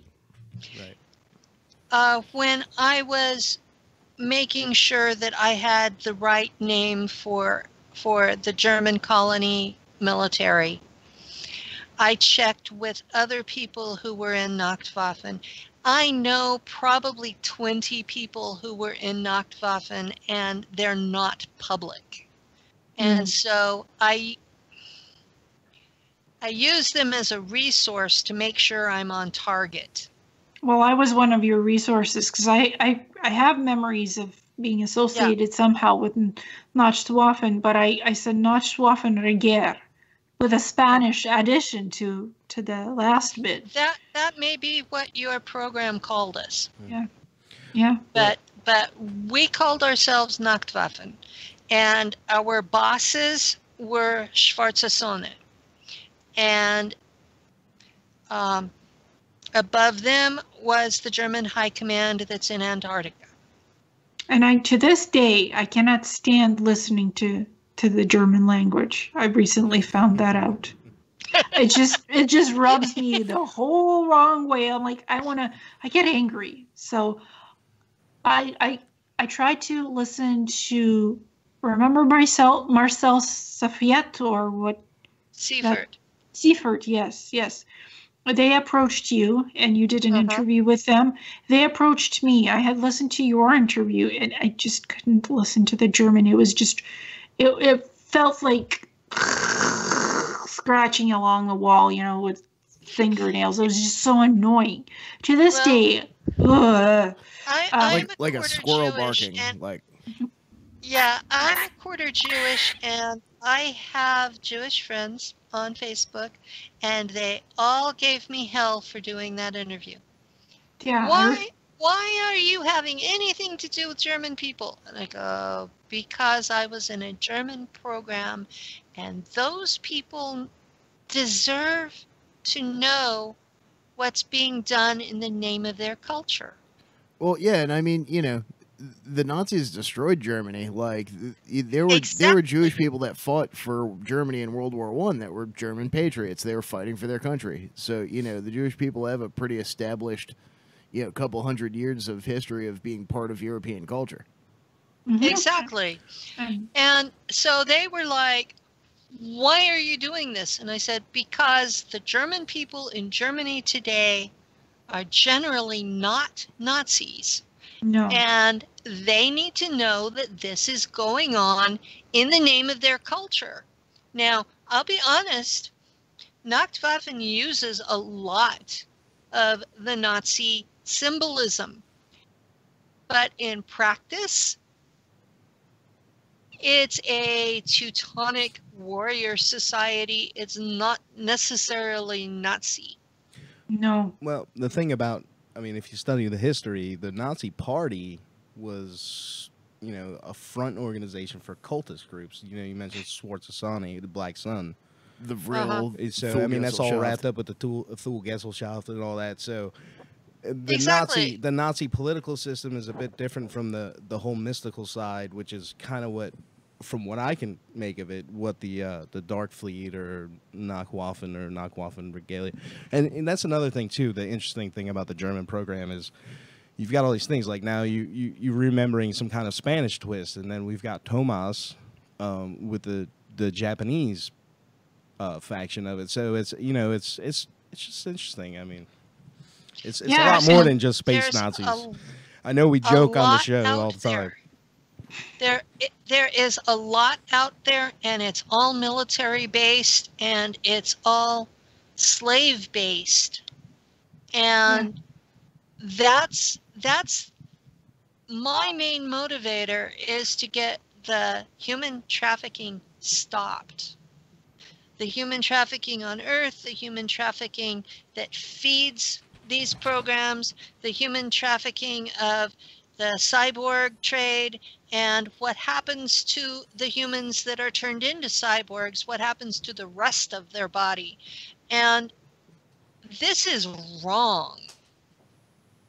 Human beings are not a resource to be used as property, as things. It's certainly what any manifestation of the state is going to do, though. That's what the state, exactly how the state views people, is as livestock.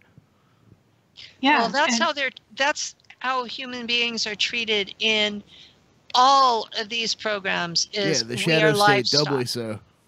Yeah, and from my hypnosis regression memory recall, I can tell you exactly how the cyborgs are made. They have cybernetic labs that are attached to the Mars bases, where kidnapped humans are brought in.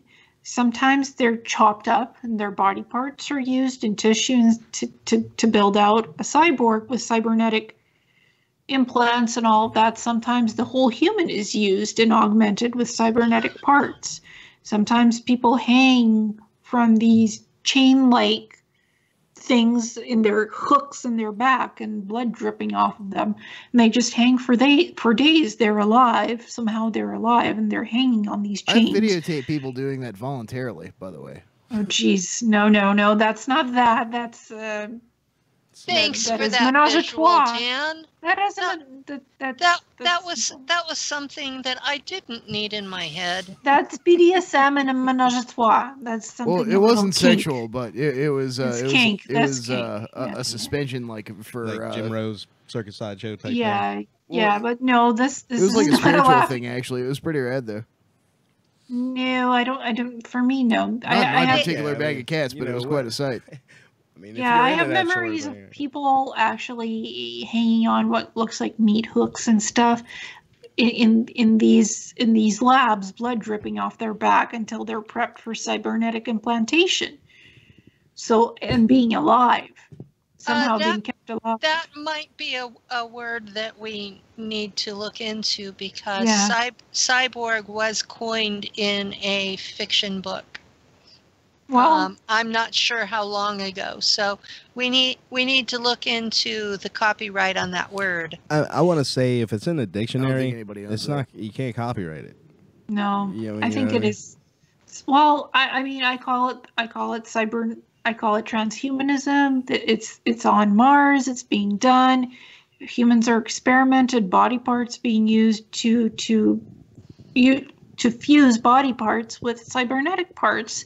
Technologically advanced augmented cyborg being, or semi-augmented cyborg, where you're still alive and you've been augmented with cybernetics Basically, and nanotech. basically everything that keeps me up at night. Yeah, I guess so. But that's part of my memories. Yeah. And yeah, the big hope here is that someday some of this stuff is going to come back to Earth and benefit people. Like, say, for instance, my brother who was in a roofing accident when he was 24 and fell off a roof and is paralyzed from the waist down. Now, I have no problem whatsoever with people with injuries being helped through cybernetics. Yeah. I do have serious issues with people being kidnapped, Yeah, I mean, Used as Chop- guinea pigs. chopped up, put into a machine, and then sold to an ET as a slave. Yeah, that's a problem. yeah, I mean, the bottom line is That's a major problem. if you feel That like is a huge problem. if you feel like you want to have a robot arm, go for it. That's what you feel like doing. But, like just like you said, if you're kidnapped and brought into enslavement and turned into a robot against your will, yeah, that's a little bit on the fucked up side. But It's a lot on the fucked up side. Yeah, I Ain't would no say. squaring that with a board, okay? No, and the thing is, it's not called a robot. It's called a cyborg because it's a living being infused with cybernetic parts. And I sat for 4 months putting that presentation, that write up with images that I find on the internet to represent what that looks like. It's despicable. I had trauma doing that, but I did it. I put it with music. I couldn't even voice it over because it's just horrific. It's traumatizing and horrific.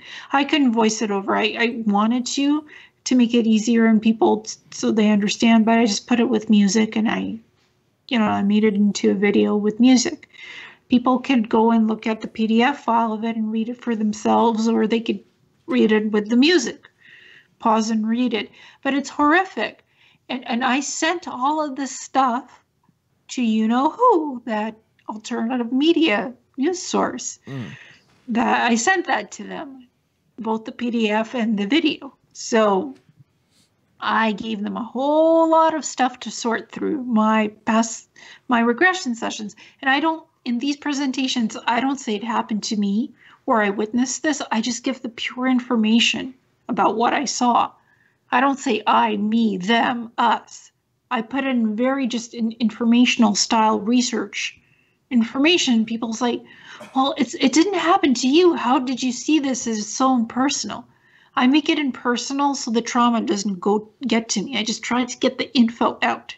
I'm a researcher. That's how I do things. That's the disassociation. Yes, yes. And the ability to disassociate is proof that you've been through trauma-based mind control. Well, I'd like to report on it without bias. Because people in general do not have that ability. I've lived through so much pain. I can disassociate myself from the pain so it doesn't bother me, and I can continue doing things that I need to in life to survive. So I like to report on it without the bias and the trauma and the anger. So I disassociate my personal self from what I remember seeing and experiencing and just give them the pure info of what that was. And then they say that never happened to you because you're just reporting on it like a reporter would, or a journalist. And I say, you know, I am a researcher, so I prefer that style. And sometimes when I do a video vlog, I say, well, that happened to me, and I use I, we, us, or whatever, because it personally, that means something to me, and it's my trauma, but some things I just witnessed happening. I was never made into a cyborg. I witnessed that in the labs happening because they had his body parts control specialist. I have an alter that's in a cyborg, and I wake up in her sometimes, and she's a pilot on a shuttle that flies back and forth between the moon and Mars.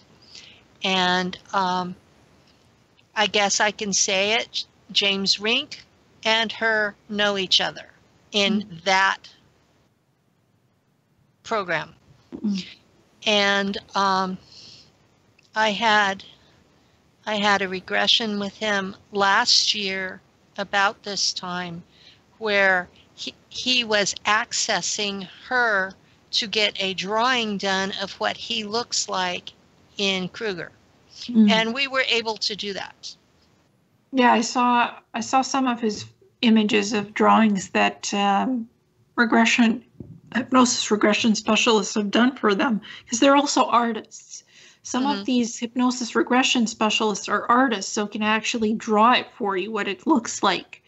Well, he had the regression. Well, he did the regression himself over Skype. Okay. And he had the artist there asking me questions once I was able to locate him. And the artist asked for colors and things, but ended up making the artwork all black and white. Oh dear.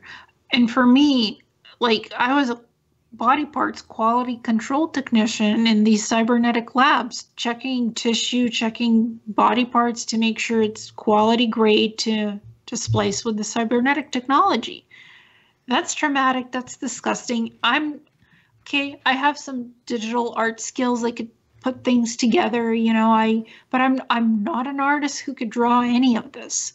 So I borrow images from the internet to represent what this looks like, but it's for private use only. It's not for profit. So I far, understand that. Copyright, it's a sticky issue too with copyright as well, because it's somebody else's artwork. You could always, well, you've got fair use. So yeah, because it's not for profit. It's for private use only for you for learning purposes. And the thing is, I'm not a bad artist, so if you ever want to like send me a picture and be like, hey, modify this and make this into like artwork so we can use it, you can hit me up. Okay. And the thing is, sometimes I may do that because I have my first ever conference coming up in October, and I'm supposed to be putting together a presentation, and the person I asked to help me with the artwork has never agreed to do it. Oh, wow. And I'm on a time limit. Okay. Well, I'll send you guys my contact info. Thank you. I think they should have it probably. Yeah. Well, I mean, they have the show's contact info. I don't think you guys have mine, but I got you. No. And the thing is with the artwork, if you're borrowing it from the internet, sometimes you just can't find who the artist is because it's been reposted through third-party websites or whatnot, where it never had the original artist's name on it for some reason, because it's digital CGI artwork, and that's what I use to represent what I remember seeing, because it looks almost damn close to what that was. And people are saying that's fake images from the internet, digital art. That's not yours. So you couldn't have seen this. That's fake. And I'm like, no, it's not fake. It's just a likeness representation reference image. Because I'm not an artist. I can't recreate what I've seen. I can only visually find something that looks very, very close to it. A likeness, a reference. Well, I can draw with pencils and with paintbrushes, but you give me a mouse and I'm back to being a 4-year-old. You give me a mouse and I can actually do something with it digitally, but it's not that great. So that's why what I know digitally is I can splice a bunch of, I find a background of trees, a landscape, and I could stick something into that, like a person or a photograph. I can alter that and do that great. I have that ability because I'm good with all kinds of digital programs. Illeana is a meme master. Nice. Yeah. I could put a meme together. I could put some digital art together. That I can do pretty well, and could do a storyboard and a storyline with my write-ups. With my hypnosis write-ups. That's what I do. I have dabbled in memes for one of my pages, and I found that on a scale of 1 to 10, I do about a 3 at best. One day our kids will look back and ask us, Grandpa, where were you during the meme wars of 2016? And we'll be able to tell them. Yeah, exactly. And going back to the copyright business, so these people from Gaia, if they look at, oopsie, I just said, oopsie, I told you shouldn't be on that edge. I'm sure they don't care anyway about crazy old Illeana or what she says, or Illeana. I have several names actually from several countries that are legit. So I'm sure they don't care about me, and they wrote me off as lost stock. Not to contact ever again, whatever. Oops, I did it again, Britney Spears. So going back to them, the copyright stuff. Any of those presentations that I did, they can't show on their shows because that would be for profit now, and this is non-profit, private use only. So they'd have to replicate that somehow. The cool part is any original content you come out with, you can just declare public domain, open to the public for use. Yeah, and but it's not. Nobody can copy wrong you. The way to do that is Creative Commons share for non-commercial use. Money. Yes, non-commercial use. That's the way to do it.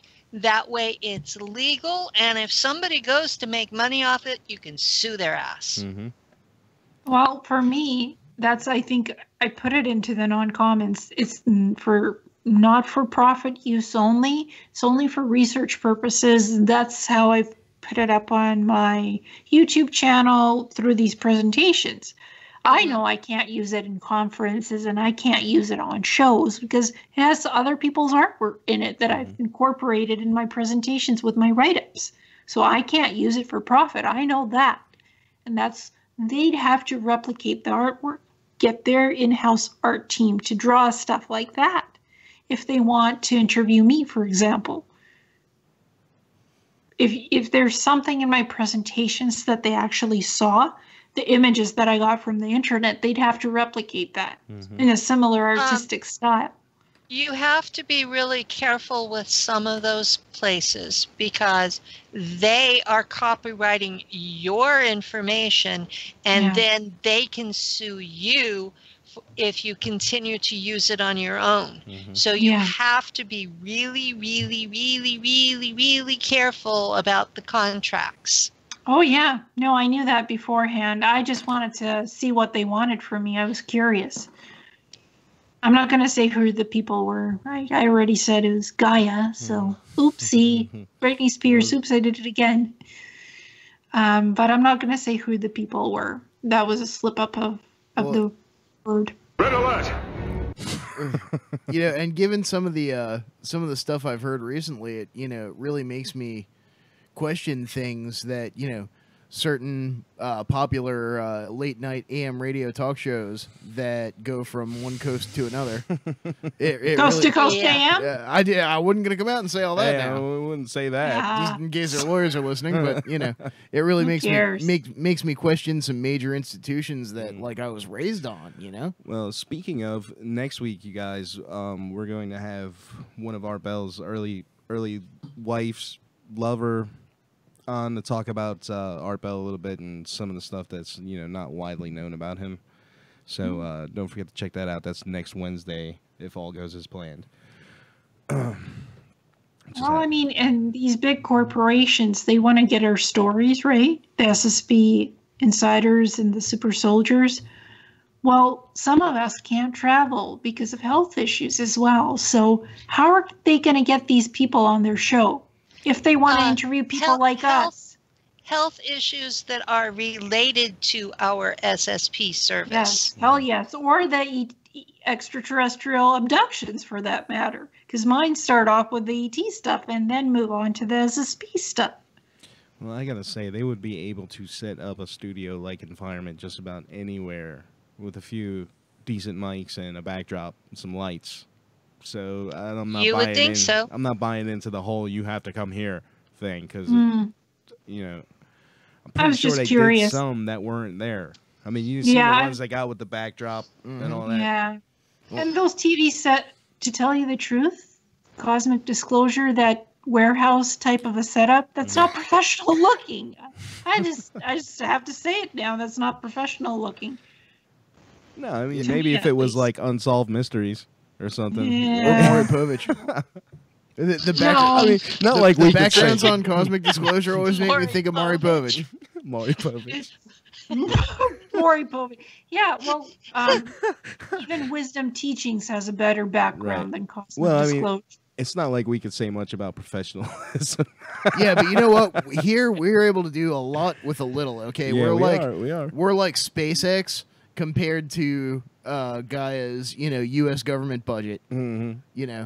We're the company that's launching, launching rockets into space with tin cans and sparklers ground up into powder. You know, but the information we talk about, that's priceless. It's more important than the what's behind in the background. Yeah, then all the pretty studio lighting and bed suits and everything else. Plus, we bring the jokes. And nobody else brings the jokes. I mean, you gotta laugh about this stuff sometimes, man. It's just, otherwise you're gonna claw your eyes out. And if you guys were attending like a big party on Sirius Base, who would you want to bring? Me and Don or Corey? Good. Come on, he's gonna bring his chicken buddies. He's gonna bring his chicken buddies. Down, they're gonna be talking through everybody. It's not gonna be no fun. And speaking of copyright, the blue chickens, the blue chicken avian, Blue classic. That's Corey Good.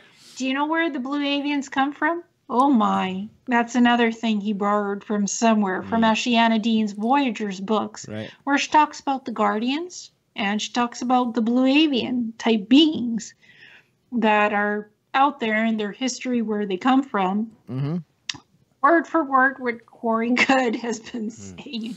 No, I came across a pretty interesting video in you guys' group about a guy who does remote viewing sessions, and he put a session out on the... Brett Stewart, yeah. What was his name? I've had a bit of an OCD about him. He's very interesting man. What was his name again?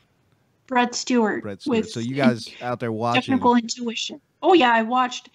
He did one about Antarctica and spot on about them drilling and mining... special crystal mineral. Well, I remote viewed Antarctica last year, and guess what they were drilling and mining? Water minerals that reverse the aging process. Really? Yes. Ormus? Well, sort of. It's like Ormus, but it's life extension. They make drug serums from it, and it extends your life by like 300 years. Whoa, far out. So from water minerals that seep out of the ice cracks when they drill into the ice and to the core. It's amazing, and they have dome-like facilities, lab facilities, research labs, bases in Antarctica. Same same stuff they use on Mars, where they have protected dome shielding, glass-like dome shielding, to protect against asteroids, against weapons, anything that's coming out from space. So they have that in Antarctica too, protecting their facilities. So, and Brett was talking about glass-like dome lab facilities where they're using this crystal mineral to actually create medical devices to heal people and also to change their brain psyches for some experiments. Well, he was really easy to contact, and he accepted my friend request on Facebook, and he's been not what I'd call chatty, but he's responded to messages. Yes, yeah, I reached out to him too. A lot of the people in these fields don't do that. No. I know from experience. I've emailed a lot of people. Or they do talk to you in the beginning, but then they stop talking to you after a while because they're busy with their own stuff or something. They got stuff going on too. Mm-hmm. Well, like I said, I would want to urge you guys out there watching to check this dude out and check out some of his videos, especially that one about the blue avians. It's interesting. I mean, take it for what it is. You sculpt your own reality. You choose to believe what you want to believe. So just keep that in mind. I'm not telling you to believe anything. I'm not telling you to believe anything. And I have my own blue avians video out there too that Corey Good nailed before. Because I mentioned Ashiana Dean. Now you owe him $5. But the thing is, I think I never encountered blue avians. I never encountered the gold triangle head beings that he talks about. I'm kind of curious about those things. I just want to meet one once out of all the ETs that I've heard described. Like, I think those are kind of interesting if they really are out there. The way they're being described almost makes it seem like they're not completely solid, like they're at a phase or something. Like, they are. Or they're wiggly. I was out of phase. They told me you need to reach out to your rainbow light body and to center yourself in phase in order to be phased in correctly on their sphere. Because I was in a panic at that time. My website was taken down for a copyright complaint violation, which was totally bogus and fake. I did not copy somebody else's space manuscript. I didn't. Don't matter. You still owe me $5. Elin. I didn't. And I contacted the publisher. It was cleared up. My website is back. But anyway, that was the whole when the blue avians beamed me up. So I had a blue avian appear in front of me, semi-corporeal, with blue energy around it, and said to me, you need to center your rainbow body bridge so you could phase in totally on the sphere and be here presently. Until you do, we need to help you center yourself. And we went through 6 stages of, getting this done. The protocol, supposed protocol. And the thing is, at one point, guess what the blue avian told me to go and do? For our complete history of who we are and who made us and whatnot, you need to go and read Ashiana Dean's Voyagers, book part 2, page 264. I'm like, wait a minute, this feels a little psyop to me. Don't forget to give it a 5-star rating. Yeah, and then I had a golden radiant appear in front of me, the triangle-headed being, and tell me where they're from. And, well, they didn't tell me to go read Ashiana's book. They actually gave me their history. Mm-hmm. Oh, where are they from? Like, what do they call their home star? If they didn't give me a name, they said that they could create this kind of, like, a mere, like, teleportation gate. So they could travel through different galaxies and teleport that way. From one, they said it's a green galaxy. It's a green galaxy. Yeah. I've never heard of even a green star, much less a green galaxy. Well, I'm just. It's in the video. I did the poor artwork for it. Apparently they do exist. It's just that when something's that bright, if it's not towards the red or the blue end of the spectrum, it's just gonna kind of look whitish. But they're like dimmer white stars that I guess could technically be classed as green O or G class. Yeah, well, they said they come from a green solar system galaxy, and they can open these circular golden portals and travel that way through time and space. So they actually don't need ships. Wow, they do it themselves. Yeah. The Blue Avian, that's all in Shannon Dean's Voyager's books. So you guys want to try to take some questions from the audience? Sure. Okay, if you guys want to call in, it's 757-528-8130. Please be respectful. May or may not work. We've been having problems on and off with Skype, but if not, we've got the chat room open in YouTube right now. So if you got a question for the ladies, go ahead and type it in or give us a call. That's 757. What was it? 528-8130. There you go. Again, that's 757-528-8130. All right, so I did want to mention earlier that we were talking about everything that you guys that are SSP survivors tell us about. It's hard to it's really hard to make this into a full-time job or even doing something like Reality Brief. There's not a lot of money in this. Like you can't make this into a full-time job unless you happen to be bankrolled by some like shadowy moneyed force, like certain alternative media outlets. Unless you're Gaia TV or just GaiaNow.com. All right, they have the money rolling in. Listen up. So, what was it I was getting ready to ask you? Jeez, now I forgot. Hold on. I like money. There you go. That's what we were looking for. Oh, I guess no questions. I have a question. Do either of you guys know anything about the... I've heard that... And it's hard for me to really pin where I've heard it or if it's something that I've run into in astral travels. But apparently I've heard that there are humans, how we were talking earlier about, extraterrestrials that could pass for human that are walking among us. Is it true that people like that come from the Procyon system? Some can, but the thing is there's so many different humanoid species all over the galaxy, like in many different galaxies. They could be from Procyon, they could be from Pleiades, they could be from anywhere. So we're pretty ubiquitous. Yeah, humans are not that special. We are very special, but the form that we're in, that's been seeded in different solar systems and galaxies everywhere. Like, that's typical. That's not really special elsewhere. That's typical form to look like this or humanoid-like. And to be, no offense to the LGBT teams, passable, that's the phrase they use for transgender equality and stuff. No, it's context. Everybody knows what we're talking about. Passable, yeah. People that would pass for human. Yes. What is unusual about humanity on Earth is that we are both reptilian and mammal. That is, we are an engineered hybrid race between the reptilians and the mammals, and that is very rare in space. Okay, yeah, that's true. We've got two questions coming in from the YouTube chat. First, so do you think the copyright threat is to stop people from coming forward? Yes. Yeah, definitely. Because what happened with me and Corey Good, that's because I used his terminology in the beginning. I was fresh off the farm, you could say, remembering this stuff through the hypnosis.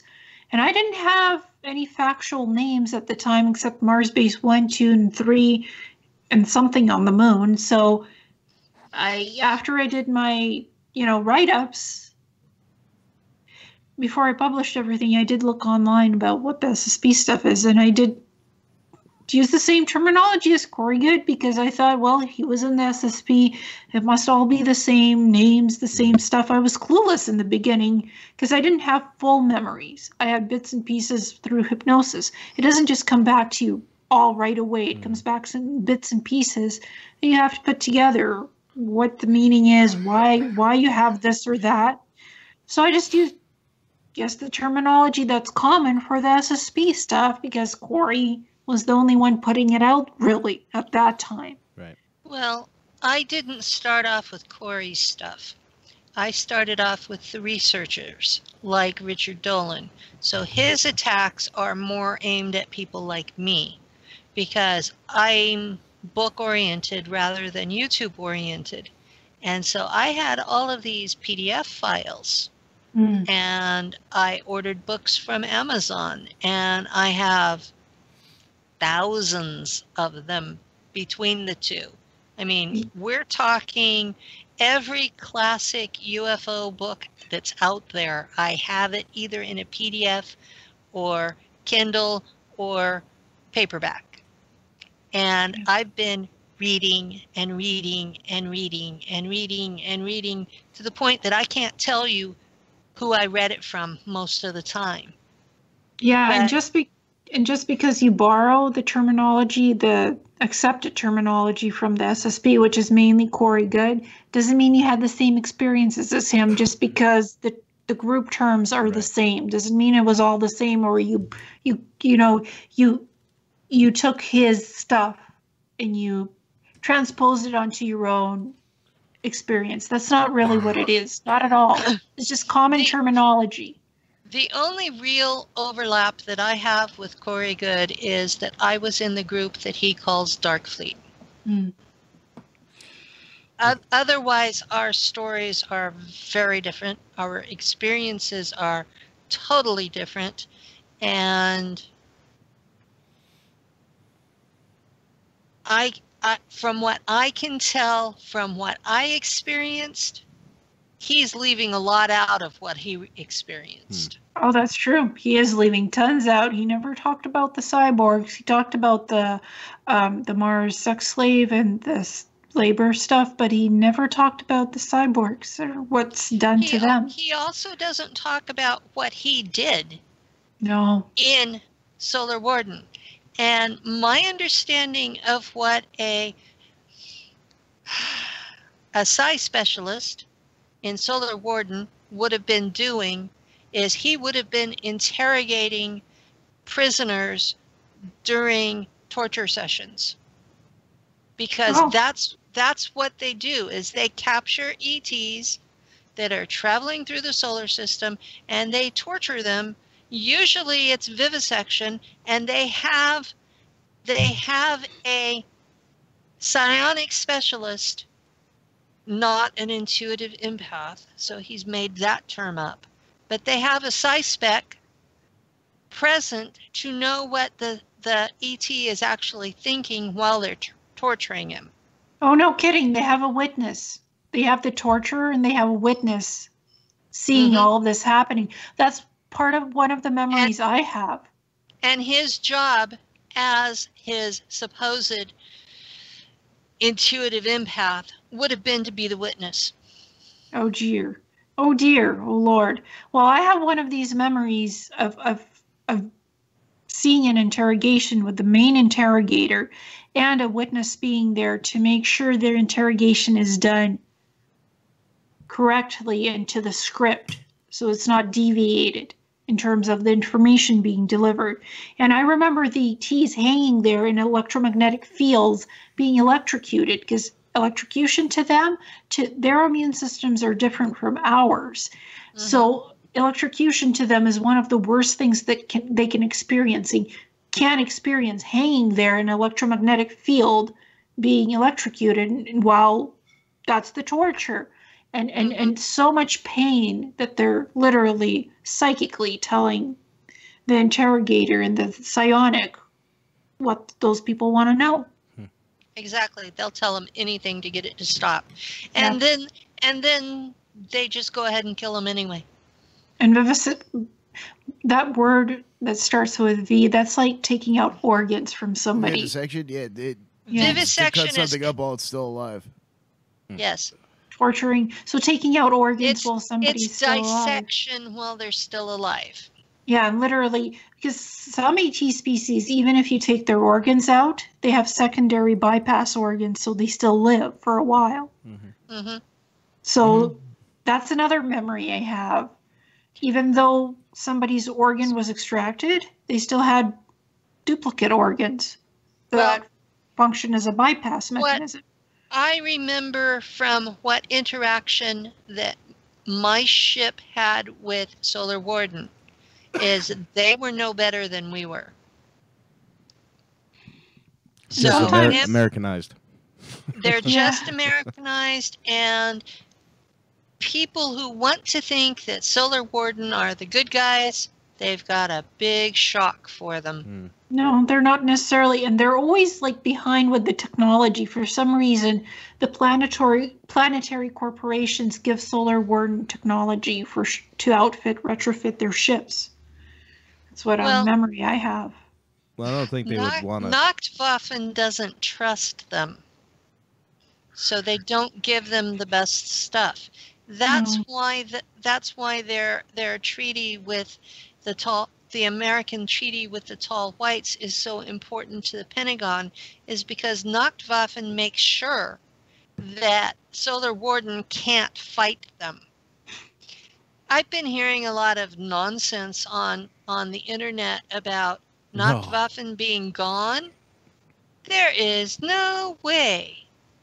No way. 99.99999% destroyed. Oh, Who posted that? I know. I it was that saw one guy. that. I remember that guy. Who was that? I can't saw remember. that, and I wanted to kick his butt. I figured you were going to go ballistic when you saw that. Who was it? I can't remember who it was. I'm not going to name him on the air. He's But a we all friend know of who mine. we're talking about. We all know who we're talking about. Is it that the Love and Light spiel? It's someone who says that he's connected into the Earth's magnetic grid and gets the information from the Earth's Akash. Oh, really? Wow. And there's also the New Age folks. Love and light, forgive and forget. That's going to solve everything. You know, They're going to love when they get invaded. Don't get on the ships. Exactly. I can't Don't say get on the enough. ship. If the ships land, don't get on them. Yeah, I'm serious. And the Because MAT? if Earth ever has to be evacuated, it's going to be done through tractor beams. It's not going to be done by landing and having people volunteer. No. And what about, now I have a question for Penny. What do you think about the MAP, Mercenary Army Program, that new term that somebody's coined? I don't know, but you just cost me $5. Stop saying that. I think that particular term is probably very accurate for the two mercenary companies, Monarch and Kruger. Yeah, but it's not And accurate for the SSP. Parts of it, yeah. Yes, a little bit. I didn't know he called it mercenary. I thought he Yes. called it military. Mercenary Army Program. Okay. That is completely accurate for Monarch and Kruger. I'd say so, yeah, because I was part of Monarch a little bit, so I'd say so. But are we mercenaries? Those two companies are. Yeah. Yes. Okay. But is and, all that... and the rest, I don't know. I know that Nachtwaffen fights alongside and underneath the Draco. Does that make us a mercenary, or does that make us a partner? Or a slave. Yeah, because all of the Nachtwaffen bases are in Draco territory throughout the entire solar system. Does that make us junior partner or a slave? Or, I mean, from the Draco perspective, we're probably slaves. But from our perspective, what are we? Are we mercenaries, or are we partners? I think are we're we predators. slaves? I think we're predators.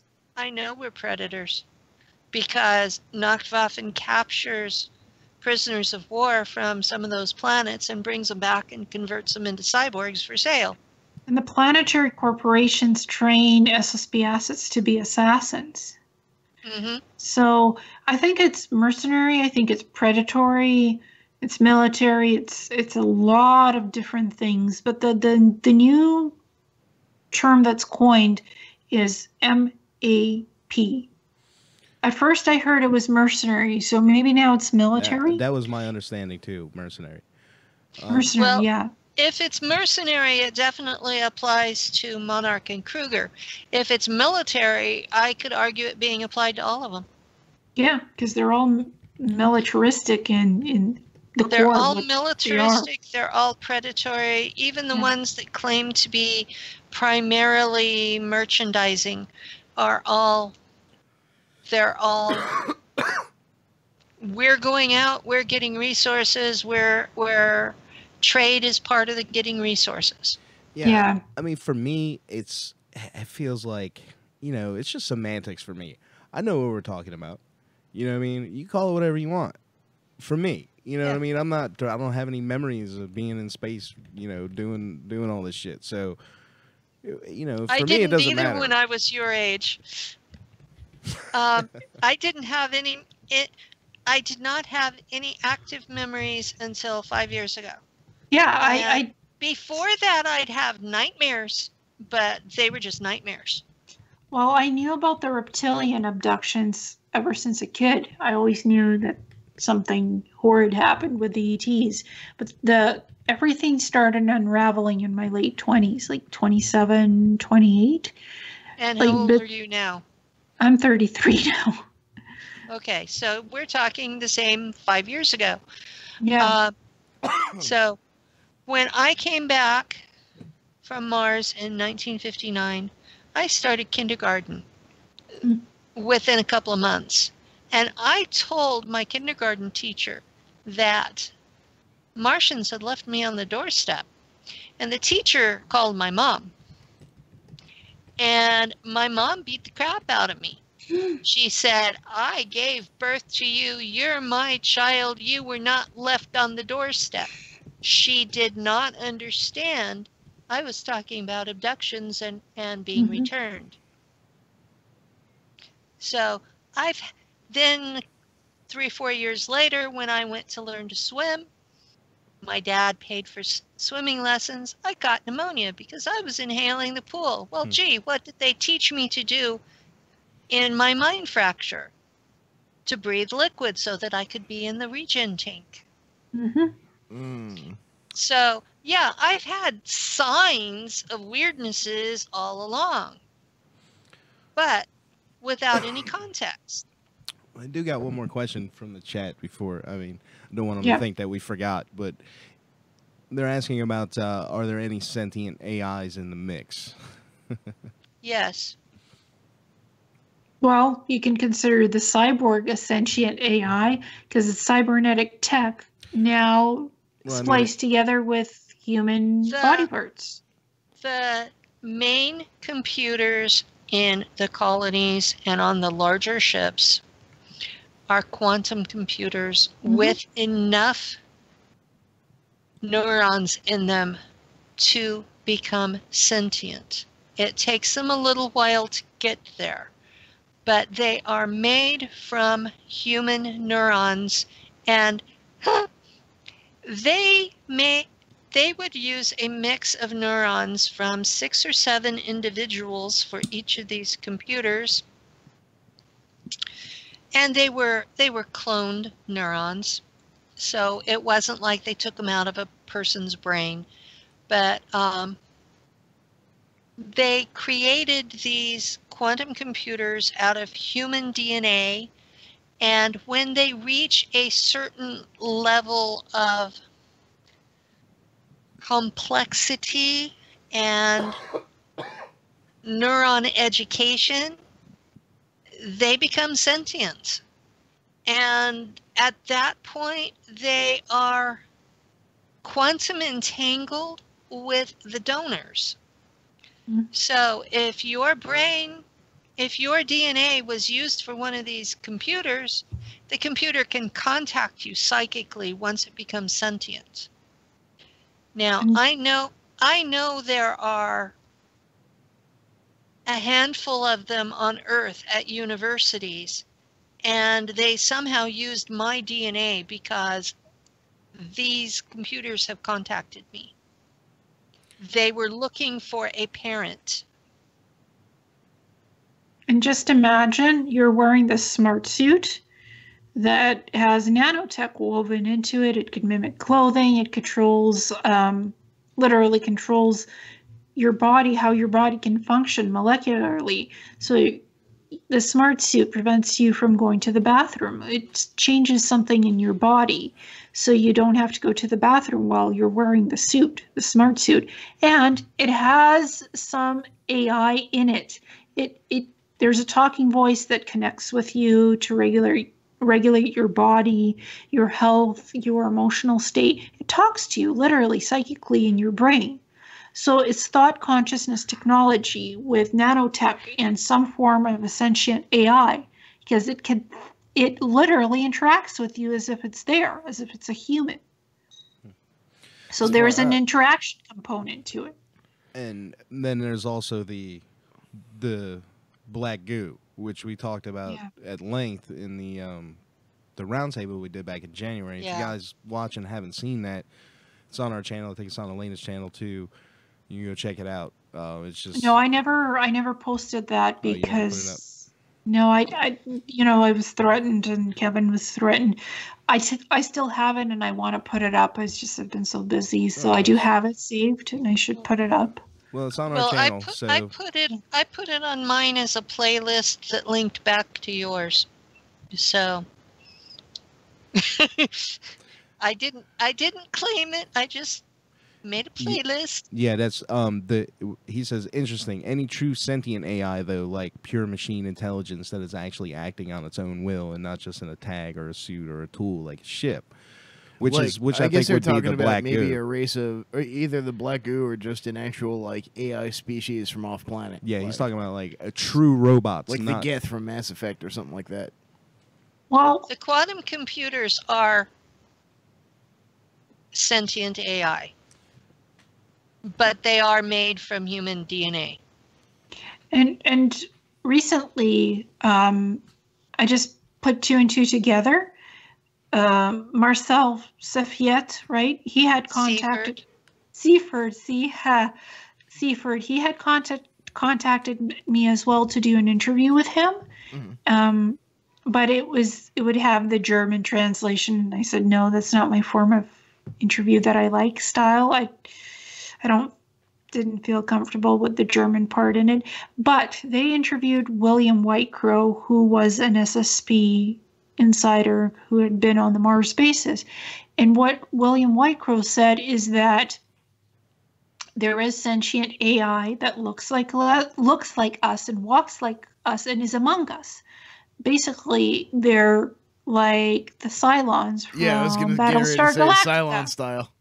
Yeah, Cylon style. So he said that's already been developed in the SSP programs. Mm-hmm. And that's been around for many, many years, that they're walking among us. They are us, but they're sentient AI in human form. That's been done. That's what he said.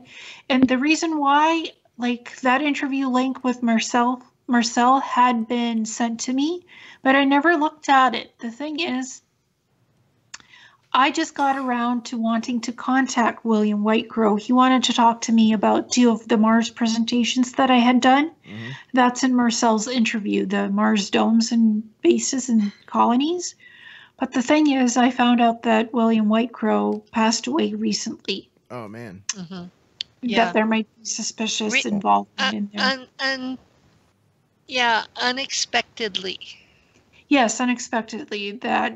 But the thing is, he had mentioned that in that interview that there is sentient AI walking among us and with us that is in our image of the human, that is human and has a human body with a sentient AI in it. After seeing Zuckerberg on trial, I believe it. Oh yeah, that was creepy. Creepy. The memes that came up of him being Data. Oh, yeah, Data from Star Trek. Well, there are beings like that. Data had personality. Yeah, and if you also watch the latest Lost in Space show on Netflix, guess what it has in it as sentient AI? Yeah, Robbie the Robot. Danger, Will Robinson, danger. He's come a long way. I'm on episode 7. I still got to watch episodes 8, 9, and 10. It's really good, though. It is. It's excellent. What I don't find the only thing that I don't find believable is that they wouldn't have noticed that black hole around that star before ending up somewhere around that star system. Because with the amount of X-rays a black hole would kick off, you'd be able to see it. Yeah. You would think so, yes. It wasn't until they found the Hawking energy that they knew. And what about getting back to the copyright business? So I want to go over the terms that Corey coined. Corey Good, what he coined. So he coined the SSP Secret Space Program Alliance, which Penny and I don't think really exists. No, it doesn't. I don't believe that either, honestly. There's no reason to believe that there's an alliance. There is no evidence of it, and if Solar Warden has the same kind of mind control that Nachtwaffen did, there is no way in hell it could happen. And then he also coined Lunar Operations Command, which I call Lunar Space Operations. I think that's real because I have memories being there briefly. I think that's real. Then he also coined Earth Alliance.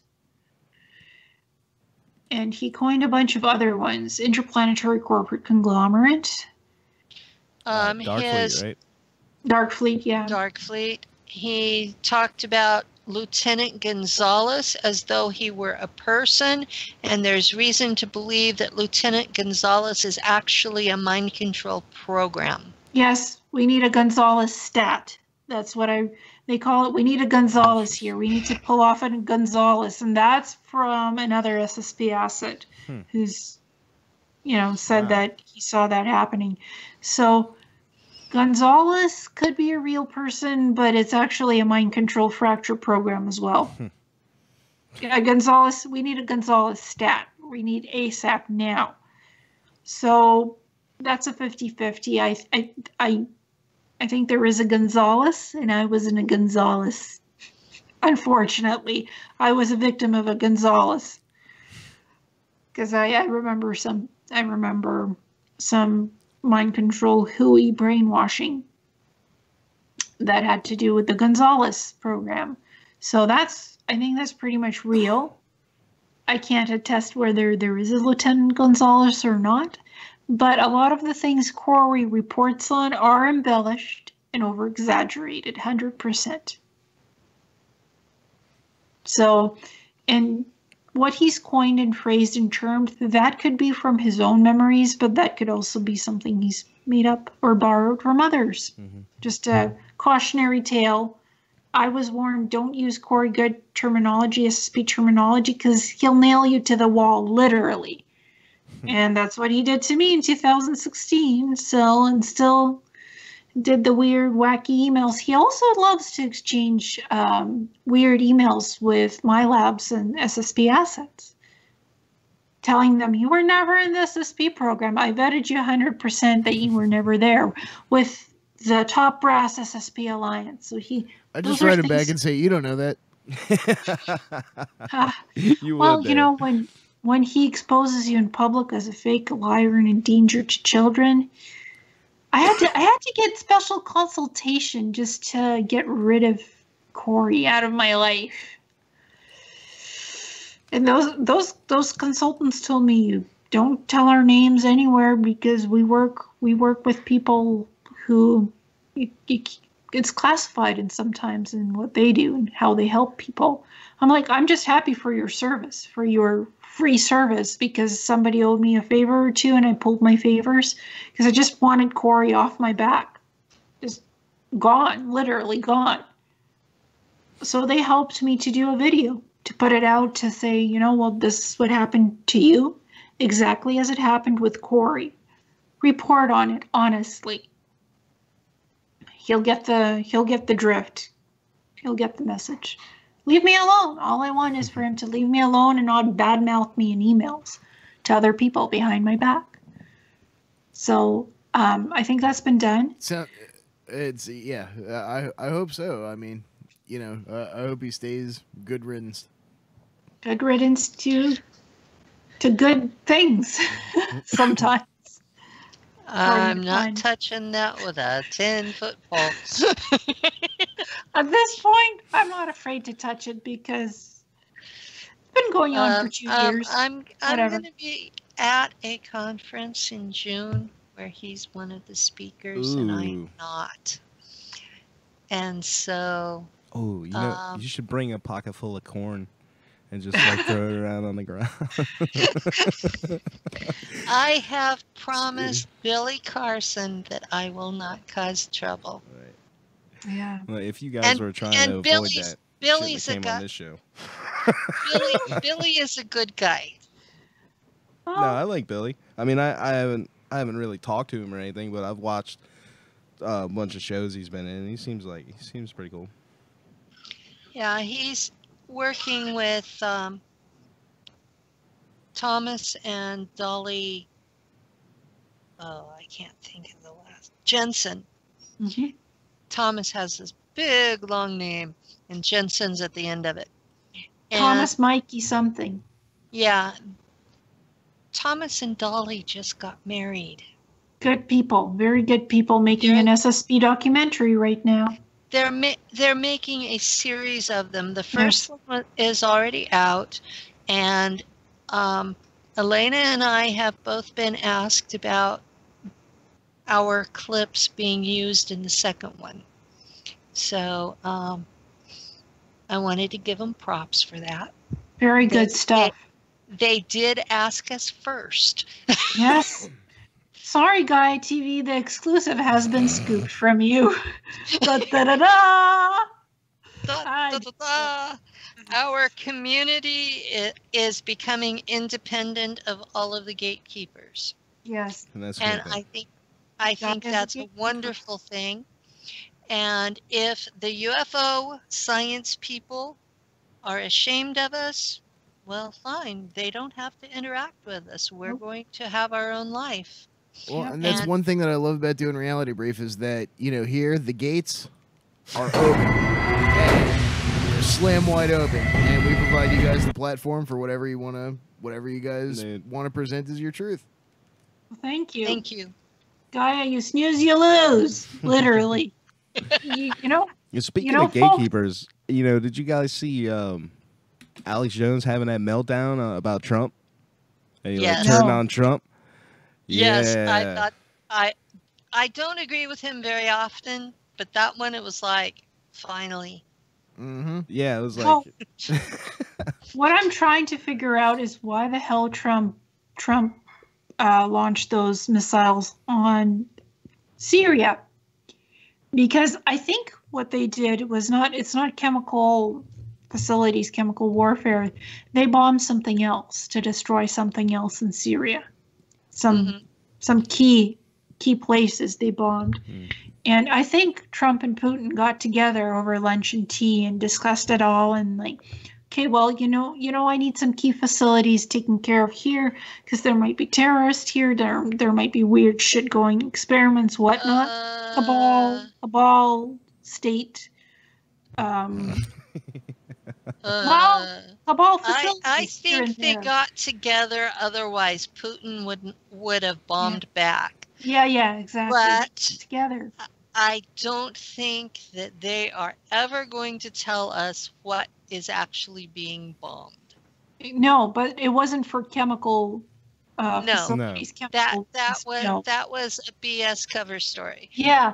Well, because the doctor that did the original video said that it was not poison gas, that it was these people ran out of air in the places where that they were hiding from the dust storm. Yeah. It was oxygen deprivation, not chemicals. And that recently came out on, I believe it was the Telegraph in England. So whoever is trying to start World War III is not going to get it. I've had some weird experiences lately where I think the Time Corporation is beaming me out, and I've been told that there could be a temporal war and that World War III on the ground is a distraction for what's really going up in space, as above, so below type of a deal. 2 for 1. World War III and a temporal war in space between all these SSP factions and programs. So I'm like, well, I reported on that, and then Syria was hit with the missiles. I'm like, well, somebody's doing something up there, and that could be a distraction for covering up some disclosure events this year. Yeah, I mean, it could be a lot of things. Yeah, it really could. I hate to be a negative Nancy, but I still have yet to see a single piece of evidence that convinces me that Trump isn't part of the cabal. Yeah, I don't.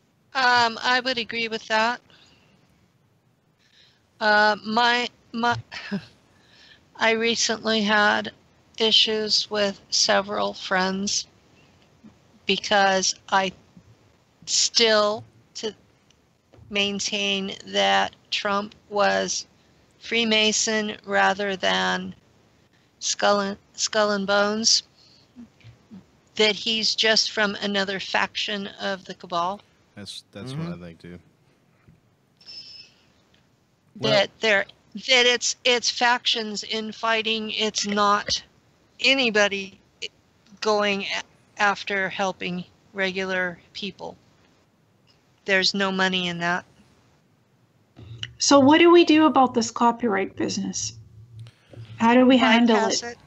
Well, I mean, there's free use laws, or it's fair use act. We play it on the beginning of our show, but you know, whatever.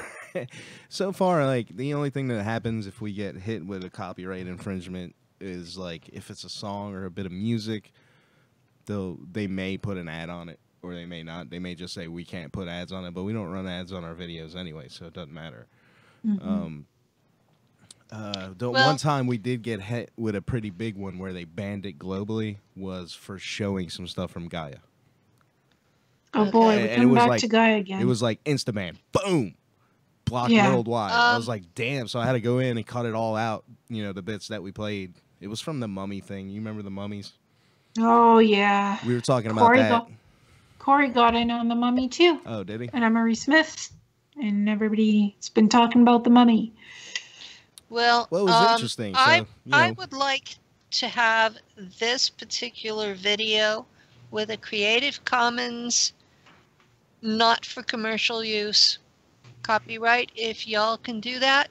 That way, anybody in the community that's just talking or doing free videos has the perfect right to use any of the words that we come up with. But that if they start using it as, we're going to make money off this, that we can say, we have a copyright. And yeah, I'm always on the border with the images too for the write-ups. But I'm not doing this for profit. I'm not making money out of it. It's just to, like I said, I'm no artist. I'm not an artist who can draw or paint and put it all. I'm just a digital composer, I guess. I could put things together digitally pretty well, but I can't draw people or places, so I do borrow art from the internet. But I'm not doing it for paid presentations, for conferences, none of that. So far it hasn't caused any problems for anybody. Yeah, and you're using it to highlight a subject matter that you're talking about, so that also falls under the fair use. Like, you're not just playing it just to play it. No, which is kinda, not at all. You know, it's the same way that they could play like the Avengers or whatever Marvel show on Cosmic Disclosure and say, hey, look, this is Secret Disclosure. It's the same thing. They're not going to get hit with copyright and all this and that because they're using it under fair use. They're playing a small portion of it and then discussing it. It's the same way people can make videos about reviews and show parts of the movies like you see on the internet. The best 10 movies ever in the universe. That's great. Yeah. That kind of thing. So, you know, as long as you're... And I'm aware of that. U.S. parody and satire laws give you a lot of leeway too. Technically, you can make fun of anything. Like, we can make fun of Corey Good always as we want. Yeah, we can't get the pee-pee smack for Blue Chicken Cult. No, we can say Blue Chicken all we want. The Bluebird Cult Special. I call it the Cult Classic. It's alive and well and kicking. Well, hey, didn't Coast to Coast used to sell Blue Emu? I don't want to get too hard. Oh my. I don't want to get too hard. That's a long time ago, Dan. Yeah. I don't even know about what that was about. All I know is the blue special don't right wanna now. know. It was like this pain relief cream that they used to hawk. Now, Yeah. the thing about The blue Mr. pills, Good, Viagra? yeah. Yeah, No, not quite. It was a pain It was cream. it was for all the rest of your bones. Okay. All I know is the blue chicken special, the blue chicken special going on right now, 2-for-1 deal. Well, now the thing about Corey Good that I would like to say is, it's not all bad because No. it's blown up to the point to where like it's starting to get lots more exposure, and and that's opening people's minds up. He may be half full of shit. He may not. I don't know. I can't say for certain. I have my reservations. We do talk a lot of shit about him, but mostly just for entertainment value. Yes. Well, I've tangled with him a little bit personally online. And what he's done to you is definitely a messed up thing. Shady as hell. Yeah. Yeah. Well, but as far as I gave him hell in a closed group on Facebook.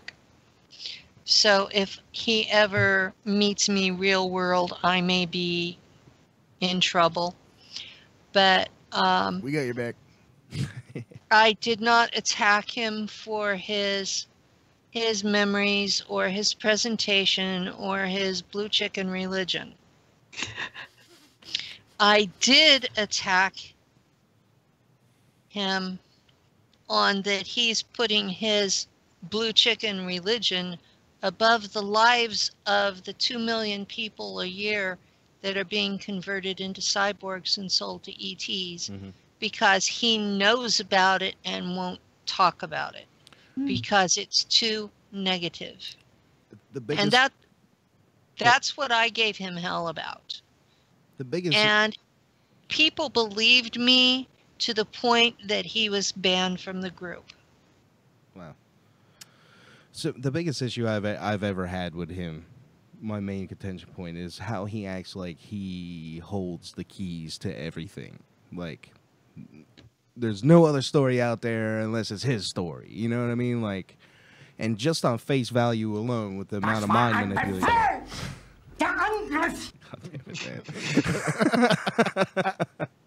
The amount of mind manipulation that is involved in all of this, there's no way one person can say, I know it all, and anything you're saying is bullshit, because it just don't work like that. I'm sorry.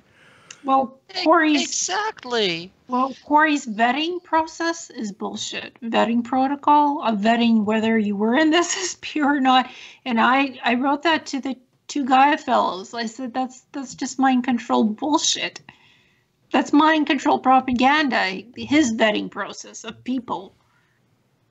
Well, we've gone about an hour over now, so I want to just see if there's real quick, Annie, one more question from the chat, and then we're gonna go ahead and wrap things up because I'm tired. Okay. I've been having the time of my life, though. Thanks, guys. I was gonna say that unless the military, the CIA, whatever agency it is that is kidnapping all of us, and I'm pretty sure it's the CIA, unless they open their records, then we're never going to be able to actually vet who was there and who wasn't. And the thing is, you yourself never have to have been in the Army, the military, the Rangers, the CIA, the FBI. You could be just a normal person with advanced psychic abilities. We've got Kevin. They take you. Tony. They didn't have military backgrounds. I don't have an Earth military background. And you didn't have I don't either. Exactly. So, I mean, plenty of people. And then you've got the other people that do. Which, there's all kinds of shit going on. I mean, because Tony's story, he was brought in just straight up as a slave. Like, not even, hey, here you go get eaten by this bug. You know what I mean? Like, that kind of shit. Yeah. And then Penny was trained to be, a fighter. You were trained to be an assassin and a trainer and all that things that they did for you. I mean, and totally different programs. And even Tony and Penny were in the same program, but totally different. It was totally different. Yeah, branches of it, because it can have sub branches of the main program, and then little programs under it that branch off that are connected to the main program boss. Well, in any kind of an army, there's going to be generals and a few, and there's going to be a lot of enlisted men, and there's going to be a lot of people that all they do is stand guard, and they don't know what's going on. Drones. And there's going to be more people standing guard than there are going to be officers. Absolutely. Absolutely. Yeah, and people have been asking me, well, how do you disengage from these programs so you're no longer taken? You can try your best, but slip-ups can happen and you're re-abducted and taken again. And there's the new age love and light, reach out to the source, to creator, and you know, this will all stop. What do you think about that, guys? About that mantra? Bullshit. I prefer to walk a balanced path myself. I do as well. I get taken up to 4 times a night, and I keep trying to be good. So I don't understand how people can think that if you're high vibe, that this stuff will stop, because it doesn't matter what I do. I get taken. Well, the thing is, they're saying partner with source creator and you can get this all stopped. Mm-hmm. Like partner with the divine through prayer, through higher spiritual connection with ask source creator for help and it'll stop. It hasn't for me. I've been asking source creator to stop it for a long time, and I think it helps, but just trusting that on its own is it could be a leap of faith. Well, I've done the contract revocations at least 3 times. Not the short ones. I mean, the one that takes an hour and a half and you use magnetite. Yeah. I've done that 3 times. Didn't do a thing. I've used an EMF blocker cap for a year and a half.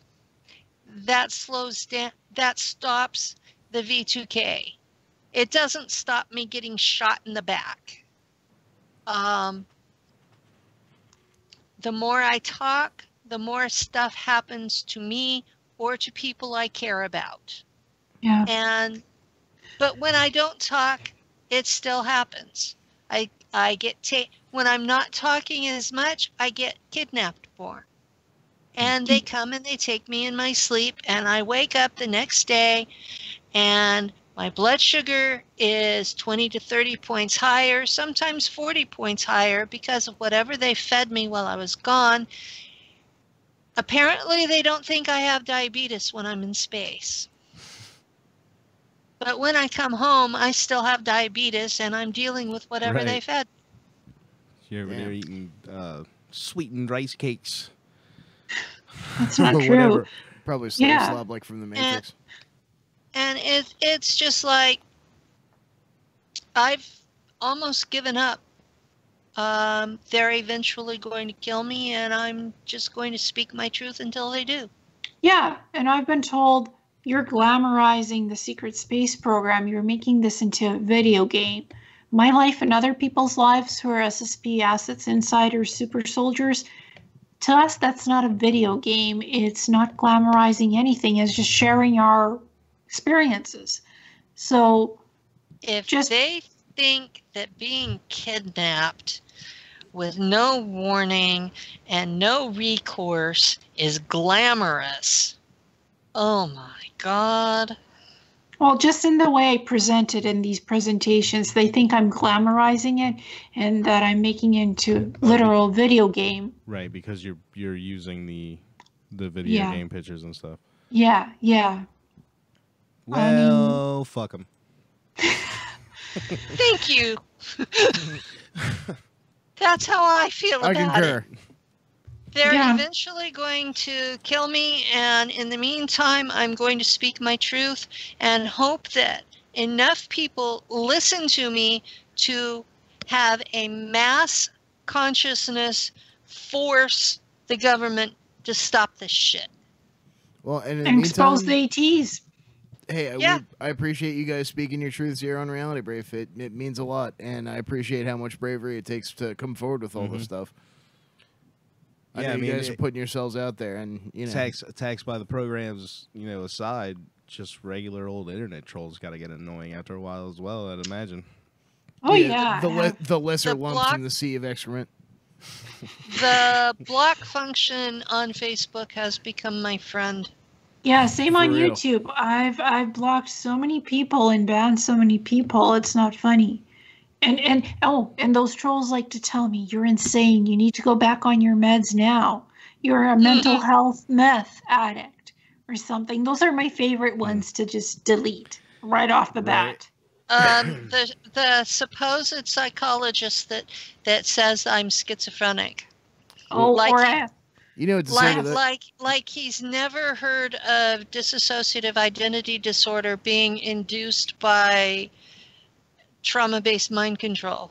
Yeah, or that I have somatoform disorder and I made up my health conditions in my head and now I'm enacting it physically like I don't have a rare organic autoimmune disorder that can't be easily explained, but it's there. I'm not making it up in my head. No. Well, what I think is funny is my regular old doctor. He's an internist. He has this thing. He says, what was it? How was it he put it? This was in December of 2015. He told me, I've been your doctor almost 25 years, and there have been 4 times that I was sure you were dying, and I was ready to start easing you out. Dang. And you would suddenly miraculously get better. You never get totally well, but you get better. And he says, so I've been intrigued. And I just looked at him and I said, there have been 4 times you were going to give up on me? That was what I heard. Gee, thanks, Doc. Yeah, for real. You That's were a going lot. to give up on me? Yeah, I had the morphine in my hand. I was ready. Yeah, I've had the same thing happen to me. Yeah, and I've had the same thing happen to me. Well, you're getting so much better. Then you take a nosedive and the dip, and then you get better again. Then you take a nosedive. You must be making all of this up. You have mental health issues. I'm like, somatoform disorder, my ass. Somatoform disorder, you, my ass, too. That's what I've been telling them. I was about 38 when I started seeing him, so he's seen me through arsenic poisoning and a broken neck and endocrine shutdown and I hurt my back at work and was paralyzed for 3 weeks, and he's been watching me get shot and not know what's causing the pain because I haven't told him I got shot. Man, that guy is a piece of work. So, yeah, you can't exactly tell your shrink you were abducted by the reptilians. That's why I was infested with nanite technology, and that's why I have this weird Hashimoto's encephalitis disease disorder. Yeah, he'll be like, well, you know what kills nanobots, right? Prozac. yeah, well, my doc wants me to go to mental health, and I told him no, and he says, why? And I said, because I'm using Jungian shadow work, and it's working. And he says, well, why do you need it? And I said, because I was an MK Ultra, and we've talked about this before. And he goes, oh. Sounds like he's He not wants really. to dope you up so bad. Yeah. He does. He wants to dope me up so bad. And I told him it's induced dissociative identity disorder with PTSD and a genetic bipolar. And I said, taking an SSRI is not going to help any of those. It's just going to make me numb.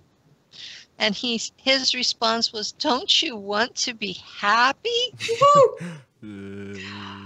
Oh, but they did dope me up with anticonvulsants and an antidepressant.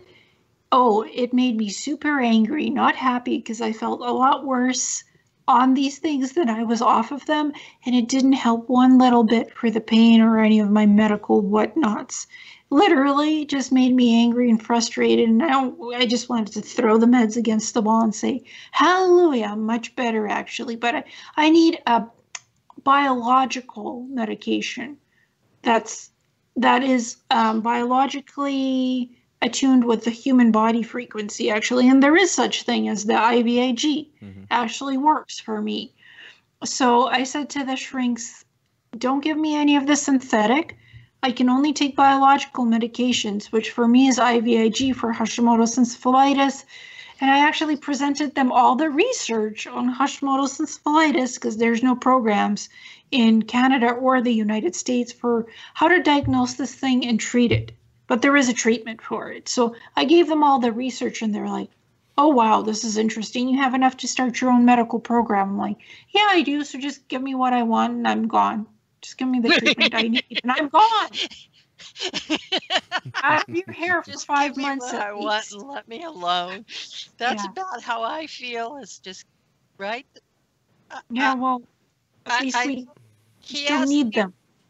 Prescribe stuff. You always know what's wrong with you. What do you need me for? And I go, I can't write prescriptions. No, can't write a script yet, or I can't write a diagnosis for what I have. It's difficult to diagnose, but it is diagnosable. So just work with me. You're here as a medical professional to be a healer, supposedly. So help heal. Actually, help make us better, not worse. On the bright side, in a few years, you'll be able to 3D print any medication you need in the garage. Oh, that would be a godsend. I'll need to 3D print blood and plasma. That's what I need to 3D print. I'm not laughing at what you need. That I'm could just be a thing, laughing at how you said it was funny. I need know, the 3D print blood. Hey, you know, where we have both of us have reached the point where we're like, we know exactly what we need. It's just getting it out of the system. Yeah, it's difficult. I mean, I need immunoglobulins, which is plasma and fresh blood mixed together and infused into me, just to make the nanites go away for a while. That's what I need. Unfortunately, well, I could. Right now, I'm working on getting injectables to do it myself, and diabetics do it. Shoot themselves to inject the insulin. Apparently, you could do that with subcutaneous IVIG treatments. You get the meds, you get the shot stuff, and you do it yourself at home instead of sitting there for 5 hours having it intravenously done through a vein, which is painful sometimes. Sometimes.